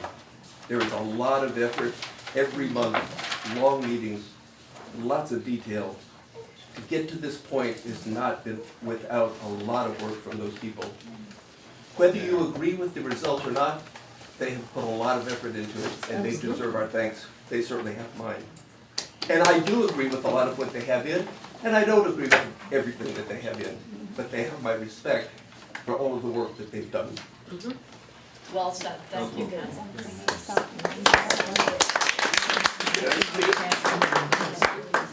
Who is that? This is Tom Lentz in East Dorset. Oh, okay. Yes, go ahead. And this has something all the way deeper into those regulations that you have there, or those plans. I saw something that indicated you were looking at what you might do or might not do about someone who wanted to start up a shooting range in Dorset. Am I correct in that? I think we have something in there about that. Which is it? Recreational activities. Okay. It's under recreational activities. Yes. My understanding is currently there is nothing at all in our laws that regulate a shooting range in Dorset. I would like to suggest if that ever does come up to you, you think long and hard and vote not to have something like that. I'm pretty sure many of you are aware of what has happened up in Hull. Now, there isn't necessarily property here in Dorset proper that would allow that kind of activity. East Dorset and North Dorset are entirely different. There's open spaces. Someone could come in and very easily set up some bales of hay and whatnot and think they've got the legitimate start to a shooting range. Well, I can tell you right now, high-powered rifles can go up to 1,700 feet per second. Put your head around that, 1,700 feet per second. If you don't have a proper berm, that can go over a mile very, very quickly. High-powered, lower-powered shotguns and things like that, they can travel up to 800, 900 feet per second. Those are pellets. Still can do some very serious damage if they're not properly pointed and controlled. So if you want to take a look at something like that, put those facts in your head as you start to talk about it.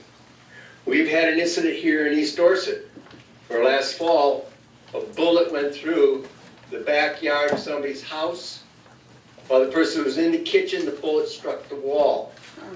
The state police were called up here. There's a constant, on weekends, not every weekend, but many weekends, backyard shooting ranges going off, 3 or 4 hours. We had a neighbor by a house next door to us. First day they came in, Thanksgiving, our neighbors started pounding away with their 9mm. Poor woman didn't come out the house all Thanksgiving. They haven't been back up here in months.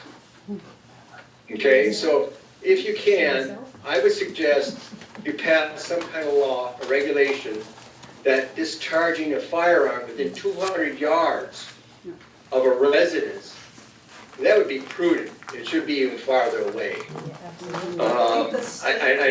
I can tell you, I know what I speak of. I used to work for Orvis. I used to sell their guns. I worked for Ptarmigan across from Equinox Hotel. I used to sell their guns. I know these ballistics. They're a lot scarier than you think. You try to figure out, what does 154 grains of lead going 1,700 feet per second look like? Thank you. Okay, thank you. And we do have, It's a- I was trying to find the section, so that It would was, be a conditional use, it would have to go before the board for any kind of approval. There's all kinds of regulations about it, Yeah. sizes. yeah, I mean, that was distances. certainly something with everything that was in the news, something that both the select board and the planning commission got together and discussed, because we did not wanna see what happened up in Pollitt happen. And I think the state's doing something. The state is doing, Yeah. Governor The Scott state- has actually the state just thing goes- outlawed paramilitary, training camps. Yeah, it's paramilitary stuff, really. Right. Dave, It's do a you state know regulation. which section that is? Because I see Park and Nature Preserve kind of covers that. 361, page 3-61. Oh, okay, so that's, I was looking at the use chart, Oh, just because I could see that fall.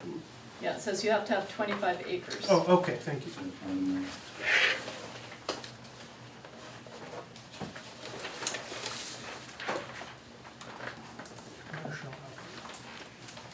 Yeah, so there's a good long section on that, on what you would have to do if you wanted to do that. And I'm sure in the in the chart it would probably say which areas, Brandy, which You want areas. some- Yes, you want some please, readings? because that was Yeah. not something I Yes. looked up before I came here. So how the planning commission ultimately, after this issue was discussed at some length, because of the pilot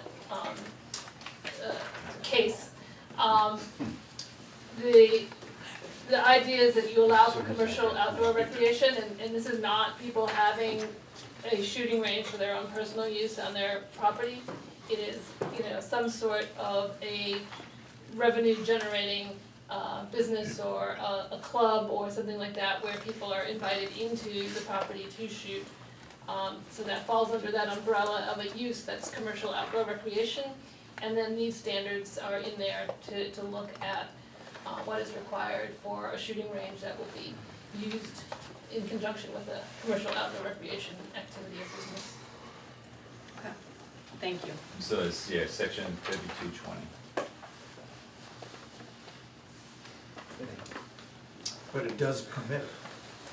Yeah, but I would note, the distinction to be drawn here to some extent is that work of the governor recently outlawing paramilitary training camps. So, yes, it does permit it, but these standards would prevail.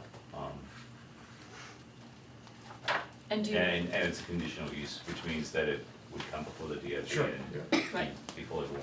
It requires, a professional design for the range and things like that. Exactly, and which zoning district would that, there must be? Yes, commercial outdoor recreation is allowed in many of the zoning districts, so let's go look.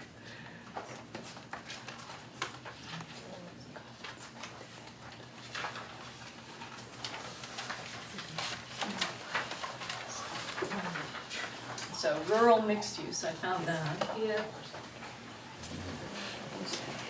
rural residential, rural resource protection.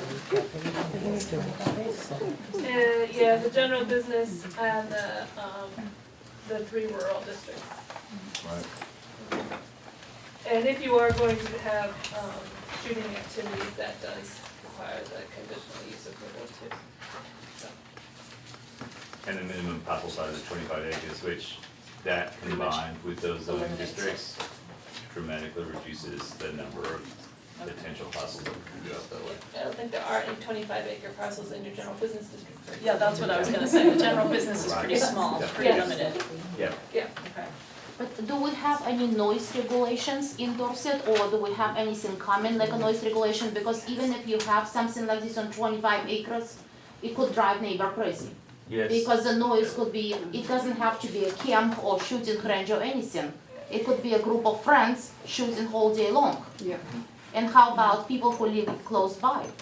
So the zoning regulations, this section relating to shooting ranges does have specific language about the amount of noise and what's reasonable and the times of operation. But more generally, that kind of noise, like whether it's your neighbor or whether it's people at a shooting range, is typically controlled by a separate bylaw that the select board would adopt. Not sure, Rob, if.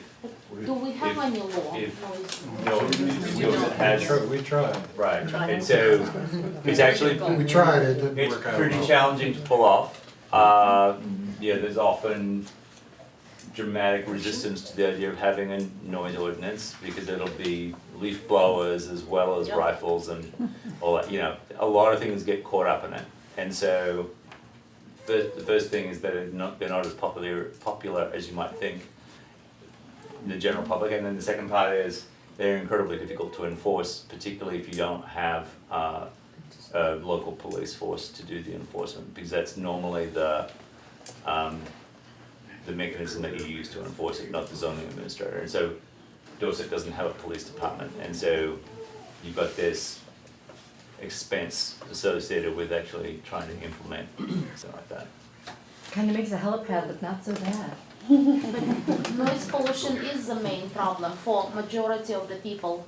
When they're looking for houses, the first thing they ask, I want privacy, no noise, quiet, long driveway, I don't wanna see my neighbors, you know, I want peace, you know? And so it becomes a problem if the neighbor next door start making offensive noise it wasn't known about, or somebody new moves in and start affecting the property. Because in general, we all wanna enjoy our own properties, you know, and we have rights to enjoy it, you know? But I think it should be some kind of noise regulation to the point. Maybe, I don't know, 2 hours of snowmobile instead of 6 or something. Because if you drive a neighbor crazy, then maybe, you know, or maybe you should have 25 acres. We did have an incident where neighbors were shooting off fireworks and guns, and I posted it on our little East Dorset Village Facebook page and was told that that's tough, they have the right to do that.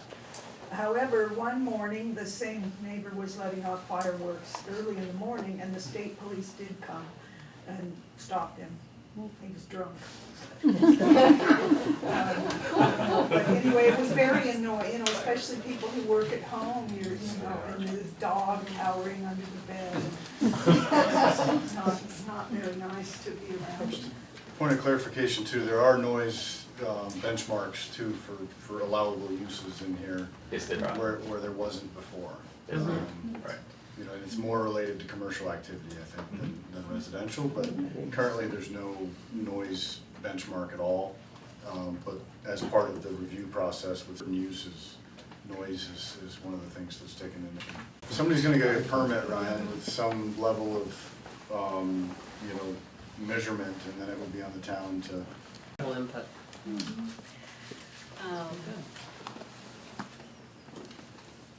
Okay, did you have any questions for Brandy?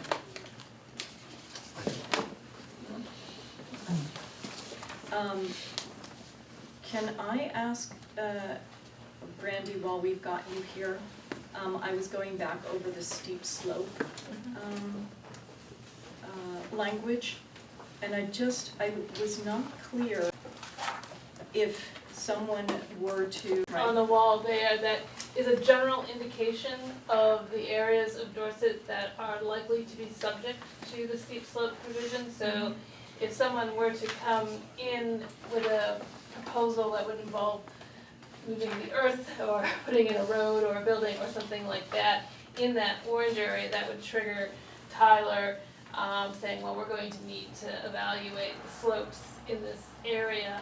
And then that section, the steep slopes section of the regulations, provides a set of standards that apply. You can get an approval to disturb the steep slope. There's provisions about stormwater and erosion control and ensuring that if what you're doing is crossing the steep slope, to put in a driveway to get to a level spot, maybe that's beyond the steep slope to build on, that the driveway, has a reasonable grade that can be traveled by your fire truck and such. So those pieces are there. So there's a mechanism to go through, and there's a higher level of review that goes along with it. And for the most part, the goal is going to be to minimize disturbance of those steep slopes. So if there are places on the property where that development could occur without having to disturb the steep slopes, that would be the direction that the planning commission would go with the review and approval process. So when new lots are created, they will have an envelope as to where the building's going to go, and the goal will be to get those envelopes located off the steep slopes. Okay, so the concept would be, and sorry, because I've read this thing like 10 times, and I'm trying to imagine what 20,000 square foot looks like, what 20% looks like, and you're going over parts of the land. But that would mean that the buildable lot is a determination. Okay. Yeah, there are properties that are obviously, given the terrain, entirely with, subject to steep slopes or things that have been looked at, end up with erosion and water quality, sedimentation issues and things like that, or safety concerns, damage to steep slope over, a large grid. We're literally down to pieces that are like 4 square feet and being like, is this 4 square foot of land steep or not? So produced a lot of administrative problems because we literally can see, if you go into these maps, these slope maps, you can now go along the side of the road and you can see the ditches, right? So you can see the steep slopes that form the ditches on the side of the road. Well, clearly that's not what you were saying, was that no one could put a culvert in and get across the ditch. But a literal interpretation of the prohibition language would be that. And so this comes up with a mechanism to allow, reasonable projects to have a path forward with controls in place and safety for the community.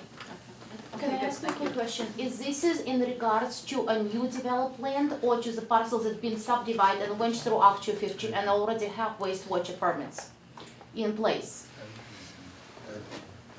So this is gonna be only for new parcels that are gonna develop, or the already developed parcels? So if you already have a driveway and a house, this would only trigger if you were going to build something else that was going to disturb the ground and disturb the slopes. But if the lots were pre-approved by Act 250 and the engineer was there already, and we have a septic design and septic location and well location and driveway location, is they still have to go to Tyler for continue, and it's gonna affect also?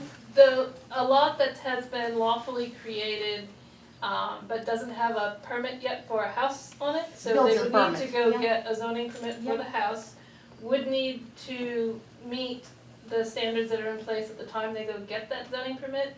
If they have gone through Dorset's subdivision process in the last 20 years, they assumably have already encountered the slope issue, and that has been dealt with. So they would be grandfathered, because majority of the subdivision, it's been done in the 80s and 86. Once a lot is created through subdivision and that plat is filed here in the town office, that is a legal lot. It's a legal lot. But that doesn't mean you can build on it necessarily. They do need to have a buildable envelope on it, so provisions for all these years, and so you would have to find a lot that was predated the town having considered slopes to probably find one that didn't, that you would not be able to build on under these regs. If you could have gotten through the old system, then you're gonna be able to get through this one too. The old system is more difficult. It's an outright This- prohibition. Right, so partly the information we have, the quality of the information we have is so much better. Okay. That there's more flexibility, not because the rules are necessarily more relaxed, but you can actually work with the applicant and say, it's flatter over here. Then it, you know, it's whereas before, you didn't have that information, you just looked at the whole parcel and said, it's really steep, forget it. So there's a level of information that we're using that To make it easier. But I'm asking Frank, for example, if the lot's been already approved and it has a septic design and has a well location and everything else. So you've got two separate permitting processes to, or maybe more. One through Tyler. You've got, if you have a lot, even if it has an Act 250 permit, maybe it has a septic permit that may or may not be valid. The well location,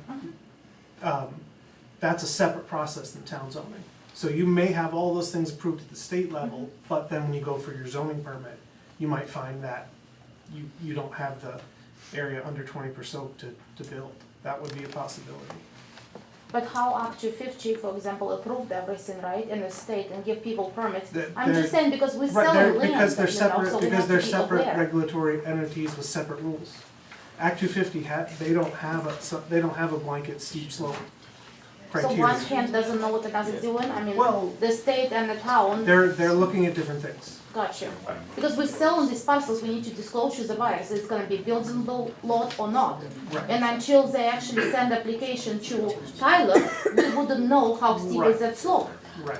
I mean, that, Then you this is can, what becomes the question, and there majority is- of the parcels are hilly. it's much easier now to get that Gotcha. information. Right. Under this change, it would be. Yeah. And, We have and yeah, possible, like yeah. Rob was saying, before, right, but this is opening up more more. flexibility, it has more flexibility. But on that note, and I might We have need missed to know. this, speaking of state regulations, for older lots, they allow septic systems on up to 30%. Newer lots are only 20. So I may have missed this because I was trying to look up something else, but if someone said, the only thing I want to do is build a septic system over here, is that something that could go through Tyler? The town doesn't care about the septic system. Yeah. They don't Oh, okay. regulate it at all. Ironically, that's just a straight up state permit and Okay. you come to water permit and that's the And end of that's the it, okay, conversation. great. Right, how you get it, we don't wanna know. Legally. As long as you have the permit. Yeah, I had a question about conditional use. Maybe Brandy should address this one, but section 4305D on page 4.3. It says to approve a conditional use application, you've got to note that you meet figure 4-03. So if you go to that, which is on page 4-36, it's got waiver, it's got variance, it's got two other variances, but I don't see how that relates to I think conditional you use. found an incorrect cross-reference. Should that be table 402? It should should be be. table 402. Excellent, good catch. That's very good, thank you. If you find another one, you get Yeah, a gold you'll get a star. prize. Piece of candy? Yeah, it's at least piece of candy, that's very good, thank you. Ice cream would be good, yeah. Yeah, ice cream right now would be excellent. You guys Eagle make it.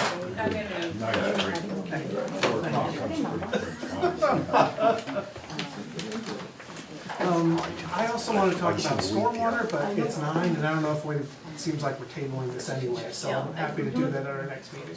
Well, you mean that the Vermont regs? Yes. So I think you should bring that up now while Mandy is here. Okay. Brandy is here. Actually, it would be good, we can do it. Yeah, let me just find my notes on that.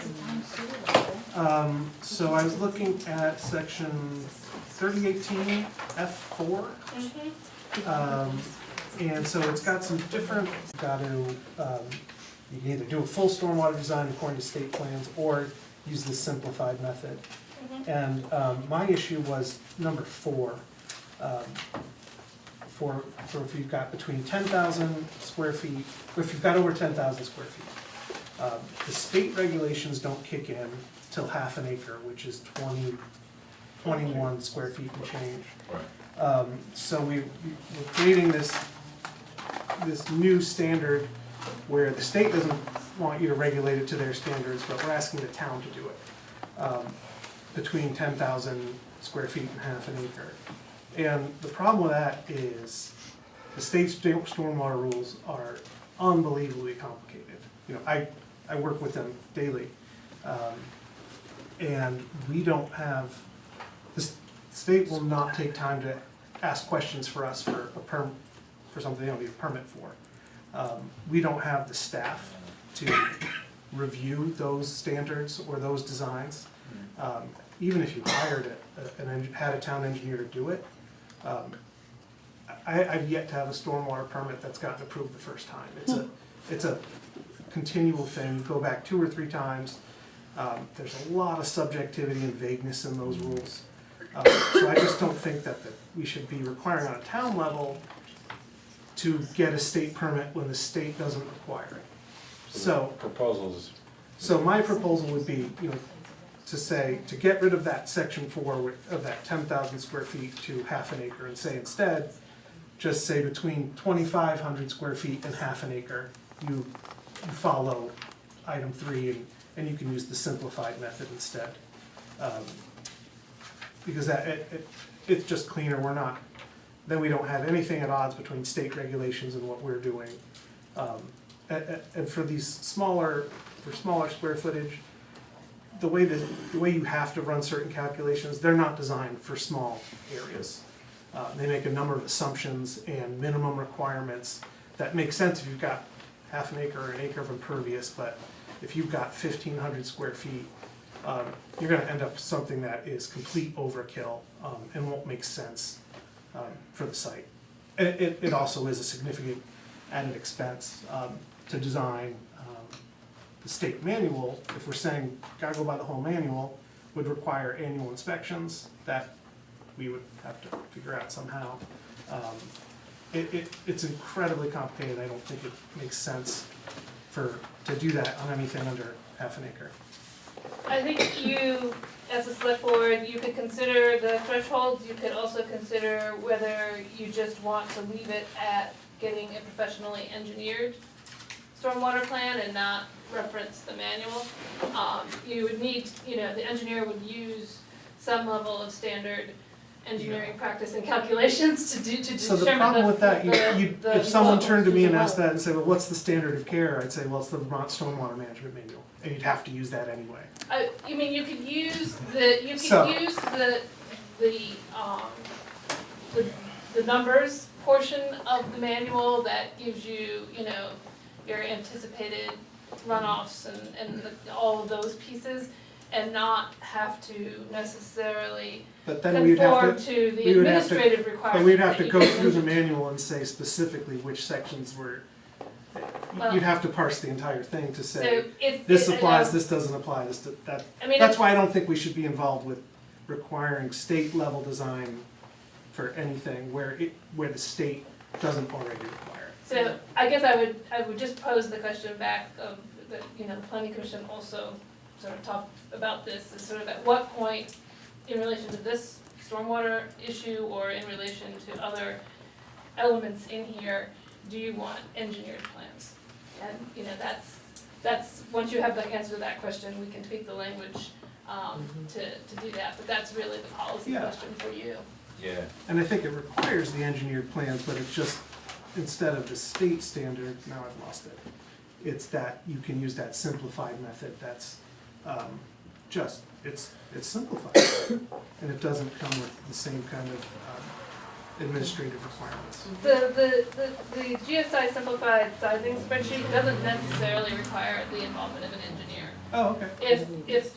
If you were a decent home gardener, you could probably do it. You need to know something about your soil and be able to do some measurement and calculation, but that's essentially what the spreadsheet is about. It's sort of about figuring out how much green space you need if you're directing water from this thing over here when it rains to this green space. How big does it have to be to absorb and infiltrate that water that you would expect to receive? So, an adventurous homeowner could do it, or very adventurous. I would have no idea. It depends. Yeah. And how much of a do-it-yourselfer you are. Right. Not that much. You don't use a spreadsheet when you got it? No, I do not. Okay, so I'm the only one. Okay. Yeah. So, yeah, I mean, I guess you're right, it's kind of a policy. I think what we're presenting is a policy choice. And where do you want it to cut in? The simplified method might, if you're comfortable with that, and it avoids the issue that you've identified. First of all, the complexity and the expense, and second of all, the endless merry-go-round with actually trying to get the permit for something that small. I understand your issue, so. And it would be better if it wasn't so subjectively applied, I agree with that Yes. too. Yeah. I don't like doing that. Okay. Alright, so I think that's if you want, we can discuss it with the planning commission and come back with alternate language, or, you can, I don't know what you want us to do with that. The ball's in our court. Right? Yeah, okay, so, or you can just direct the plan, yeah, right. Right. But if the planning commission wanted to make an adjustment, could they propose that? Well, right now, the planning commission has already adopted what's here. So now it's up to us to discuss all the different issues, to see if there's something minor we wanna change, if we wanna send something back, if we need help. The fun process. And we always need help. Anyway, okay, well, thank you for that. And why didn't you make that offer for the short-term rental discussion? Take that back to the planning commission. It's the same situation where if there's guidance to be given to the planning commission, then we can work on that. Anyway, that being said, we are now going to close the public hearing. There's nobody else on the computer who has got their hand up. So we're now going to close the public hearing, and we are going to, do we have a motion do I need a motion to table it to the? Maybe just a process question for once should we close? I would continue. Or should we not close, we should recess? There's some important terminology that you probably have to get straight. You can, if you close it, it's over. Okay, we're not Right. closing it then. Okay, you could use the term recess, or more correctly in Vermont, you would continue it.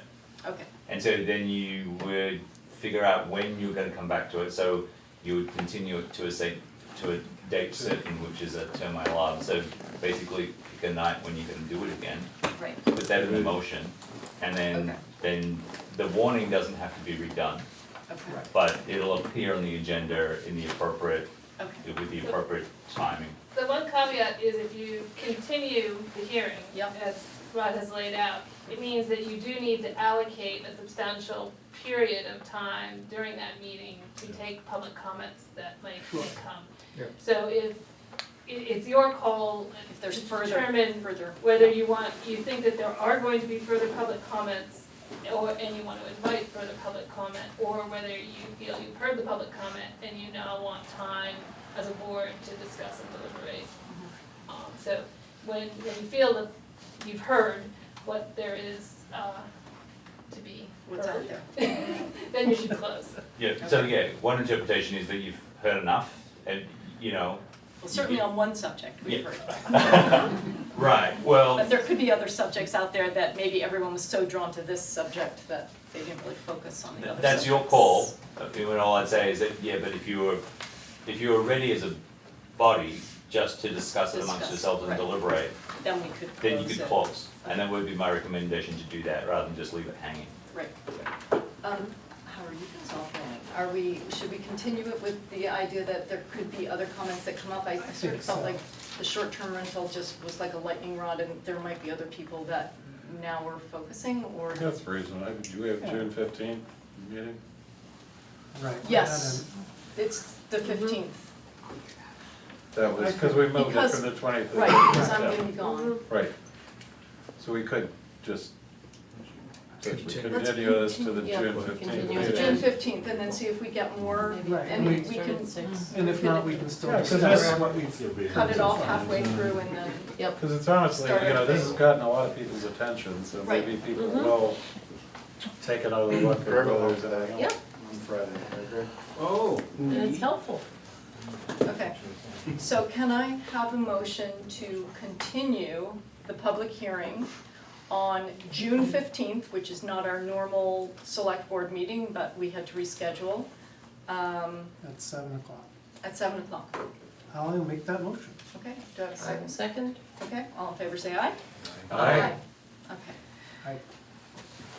So the public hearing is continued, and we're going to move on to our other business. Scott, did you? I have one procedural question. Yeah. So after the 15th, say there's some comments or whatever, and then you discuss what you've all heard tonight and between now and then. If there's any changes you're gonna make, like to Frank's stormwater thing and the hypo, I guess, and maybe potentially any other area, how does that then get published or put back out for review? Do we then have another public hearing? So what happens is you need to decide as a body whether the changes that you have made are substantive. Statute, not very helpful in defining that word. So it is a decision that you make as a group. If you feel you've made substantive changes, you do rewarn and hold another hearing, and you notify the planning commission, and they have a formal opportunity to comment on the changes you've made to their recommended language. But I think a key thing is, you know, we can't do anything except in public session, basically, unless we, you know, it's an executive session item. So we can't just go and go off on our Oh, own yeah. and decide to. Whatever we do will be at a meeting. It will be in a public session. So typically, we would advise municipalities that if you make changes to, significant changes to the map, or you significantly alter the uses that are allowed in a district, or the dimensional standards of a district, something that's gonna affect a wide group of people that might not be aware, that might have, if they knew about it, have an opinion, that's the type of thing that triggers substantive. If you're, fixing things, you have a memo from us about the changes that have been made in statute in the past couple of weeks that you're going to need to address as well. So those types of things are generally not put in that box of substantive changes, but are things that you would work through an open session, and, people would be able to be aware of them because you're going to be in public open session. Okay. Brandy, if it's considered substantive and we send it back to the planning commission, does the planning commission then have to have another public hearing of their own before? No. No, you have another one, but they get a formal notice that you have changed their words. And they get the comment on it. They get to say whether they agree with you or not. Right. Brandy, this is Ryan Downey. Could they vote on the bylaws tonight, excluding whatever they want to talk about at the next meeting? For example, if they didn't want to do the short-term rentals tonight and vote on that, but they could approve or deny all the other changes if there's no more public comment that's being necessary. I mean, how many times do we have to recess it over and over and over again before it, is it a one lump sum thing, or can it be done kind of piecemeal? It is hard when it is a comprehensive revision like this to do it piecemeal, because you do need to have a version in front of you that is the thing that you are adopting. So, if you were to go months and not be able to resolve a section, then you might contemplate removing that section and moving forward with the adoption of the remainder. That would be reasonable, but I think, going to 2 meetings to talk about this large document is perfectly reasonable. Right. No, and I think also, Ryan, I mean, this is it's such a big document. This is not something we want to rush through with our decision. Certainly the Planning Commission has given it a lot of time and effort, and Randy and Rod, a lot of time and effort, and very well considered, and I think it would not be wise for us to just quickly make a decision and. No, I'm not asking that. Basically what I'm saying is, this is the platform for people to air their concerns, for you to ask the appropriate questions on what the changes are. And if you haven't gotten through all that information, I understand recessing it.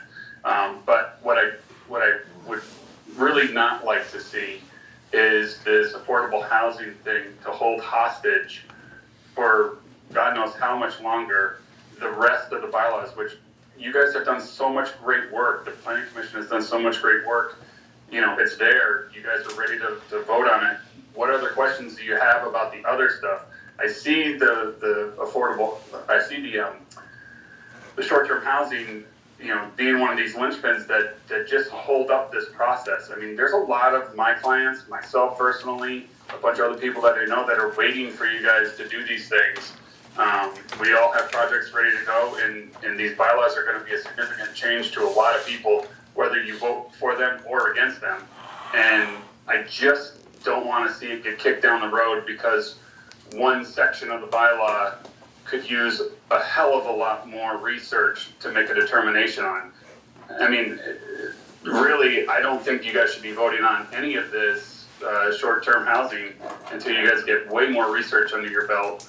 And I would hate for you to have to get all that information first in order for you to vote on everything in the bylaws. So if you guys are ready to vote on the remainder of the bylaws, I ask again, please strike this from the current vote. Go ahead and move forward on whatever questions or other information you need, whether it be this meeting or the next meeting, and look at that housing issue as a separate entity that can be done at a different time. It's such a powder keg. I don't want it holding up the rest of the bylaw votes. Okay, thank you, Ryan.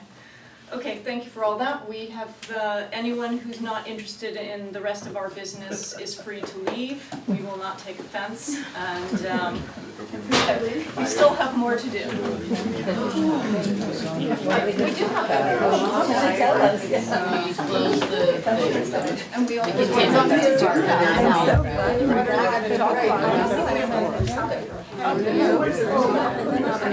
Earlier was like hours ago. No, they're not. I think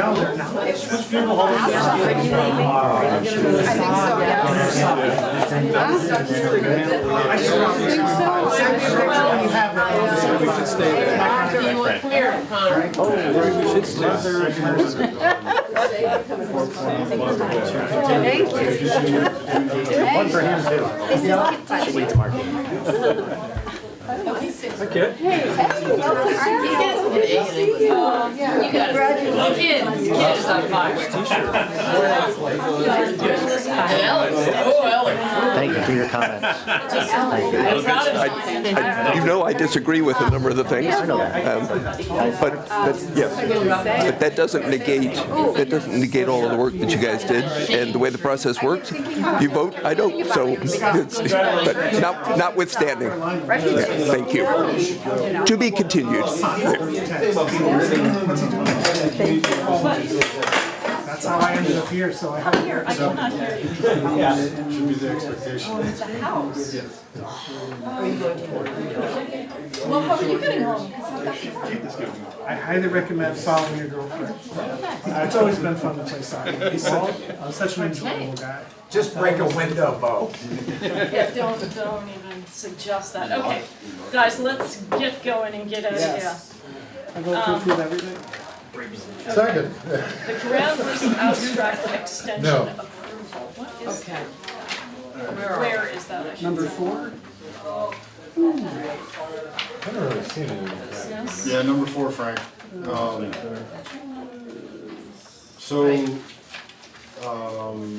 This is a memo from Margo, the assessor.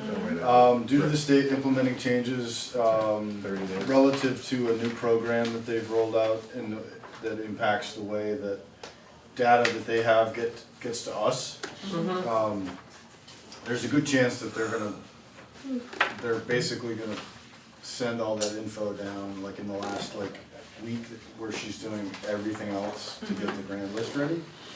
So she's concerned that it's gonna be, not impossible, but really difficult to meet the June 4th deadline for the abstract of the grand list. So this would just be applying for an extension, which is a 30-day extension, which is allowed under law.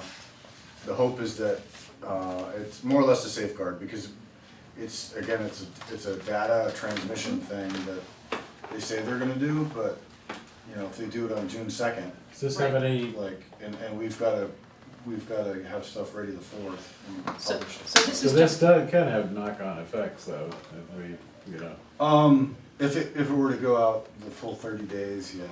yeah, it would just kind of push, could push the, But we don't think necessarily 30 days. no, Margot's the thought like a week, just like to be Just safe. to- but to the- a cushion. The extension, by law is 30, so you Allowed do the 30, you're allowed 30. And then, the thought is that hopefully it would be either done by the 4th or the next week. So moved. I mean, Yep. Second idea. Second. Okay, all in favor, say aye. Aye. Done. Nothing like a late meeting to get us moving, right? Okay, old business, did you wanna do, there was an appointment you sent around, do you wanna do that now, You Rob? could, yeah. On the Yeah. table, there's a one-pager on the table, so the only vacancy that we have on town appointed boards is, one of the Bennington County Regional commissioners. Spots is open, and David, McEnany, who's on the Yeah. planning commission. I will make a motion to appoint David McEnany to the BCRC. Okay, we have a second, So second. all in favor, say aye. Aye.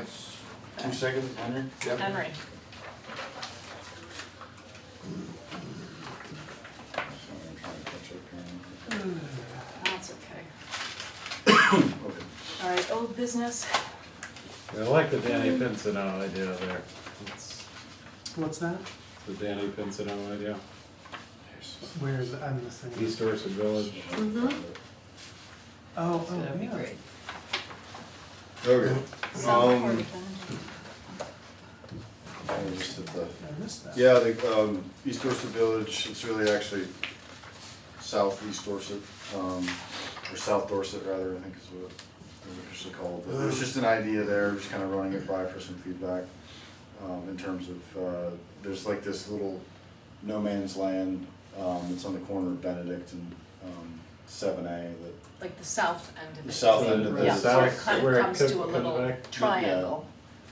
Yeah. I think that's a great idea. Yeah. I would say just, maybe we expand it to other veterans. You know, Yeah, make it including a Danny, of generalized course. Yeah. veterans part, or veterans He's not, memorial. I'm sure, there's other Okay, ones we can I, recognize. we can kind of research it further. What else? Reed Farm Lane, there's the update in terms of the, both the real estate and business valuation appraisal.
accept the finance report as presented. A second? All in favor, say aye. Aye. Town managers report. Alright, highway, kind of all the normal stuff. Fire district, they had their annual meeting last week. And the work for the service line, project is gonna start pretty soon. Just full disclosure, there's going to be impacts, and there's gonna be impacts on water customers, you know, over the course of the summer, and, when it kinda gets down to it, like there's no easy or less convenient way to do stuff, and it's gonna be, hopefully it's one customer per day, it's inconvenient for a day, that's it, it's done. The caveat with that is that it's an old system where there's a lot of connectivity. If you can't shut so-and-so's line off and we can't freeze it, then we've got to shut these three down to be able, so if there's a lot of that, then it's gonna, you know, potentially get tiring. Is the contractor gonna be responsible for kind of giving people the heads up on that? Yep. Okay. So there's a resident engineer from Otter Creek that will be working with the superintendent to, you know, basically be, you know, on people's doorsteps a week or so ahead of time, and then to be there to answer any questions about, you know, what it's gonna look like, what the impacts are gonna be. Is that the guy who's actually living here now? Who's that? They said some guy from the construction operation is gonna actually be. Oh, it's just a term, and he'll be here every day, basically, Okay. while they're working. But I guess what I'm getting at is there's gonna be complaints. Yep. No way around it. There's gonna be impacts, I mean, it's just, you know. That's progress. We'll do the best, you know, everybody will do the best we can, but there's gonna be impacts. And Rob, I think you've said this before, but I just want to confirm because it came up in the meeting tonight. There is no way we could ever do a municipal wastewater plant in this town. Yeah. How much money do you have? It's just money. It's just money. We've I got think properties that could work on it. Same with extending the water. I think it's, so you have a lack of economies of scale to start with. But you could. That's a difficulty, so it's gonna be inherently very, very expensive. Similar to our water system where you've got, you know, you've got one over here with 90 users on it, the one in Dorset Village has got about 180. And it's just inherently really, really difficult and expensive to operate and maintain those because you don't have enough users, really. Okay, so you physically could, you think, with enough money? Yeah, I mean, you would have to. Millions. Yeah, you're talking tens and tens and tens. But doing, you know, because they're thinking about like Raptor Lane, and if you did something that was a more concentrated group of housing. I wouldn't call that the same thing. That would be a community system, but that, you know, Right. for 20 lots is not on the same scale of what I think they were talking about. Yeah. Right, no, that was insane, but what I was trying to get at. We could do something like on Raptor Lane for sure. If you had, you know, if you had And that, a smaller community. Yeah, no, some of the ARPA funding was kicked around for studies for wastewater systems in villages, just because it was like a good way to spend it, but I think in all reality, like, most villages are they'll do the study and then look at the numbers and be like, oh my God. they're doing it There's in no Londonderry, and that's what they're coming up You know, with. it does afford more dense building, for sure. Right, but a community system could handle, even if you had to have a couple of community systems up there. Yeah, for something like Raptor Lane, for sure. You could. Okay, thank you for that clarification. Yeah, no problem. We got a AOT retaining wall application for a grant that was approved, so that's good. That was quick. Planning continues for the Route 30 pathway. We have I think a scoping study meeting next week with that group. I should have more info for the June meeting. Everything else we pretty much talked about. Yeah. So we're trying to be, you know, super responsive and flexible with, you know, it's spring/summer, so people are out, people are seeing people driving and complaining about speeding. So, Exactly. so the sheriff is everywhere, or attempts to be everywhere. That's all I got. Okay. So I also see we have a liquor license. Correct. For So Shanty Club. we need to exit. skip the regular meeting, move into liquor board authority. I move that we become the liquor board authority. I heard a second from Liz. Mm-hmm. All in favor, say aye. Aye. Okay, so we have an application from Chanticleer for a liquor license. Do I have a motion to approve? Motion to approve. Second. All in favor, say aye. Aye. Okay, do we have a motion to exit the liquor authority and become the select board again? So moved. So, Second. first and a second, all in favor, say aye. Aye. Henry was the second. Okay. Do we have any other, business, and we need to sign these? Payroll.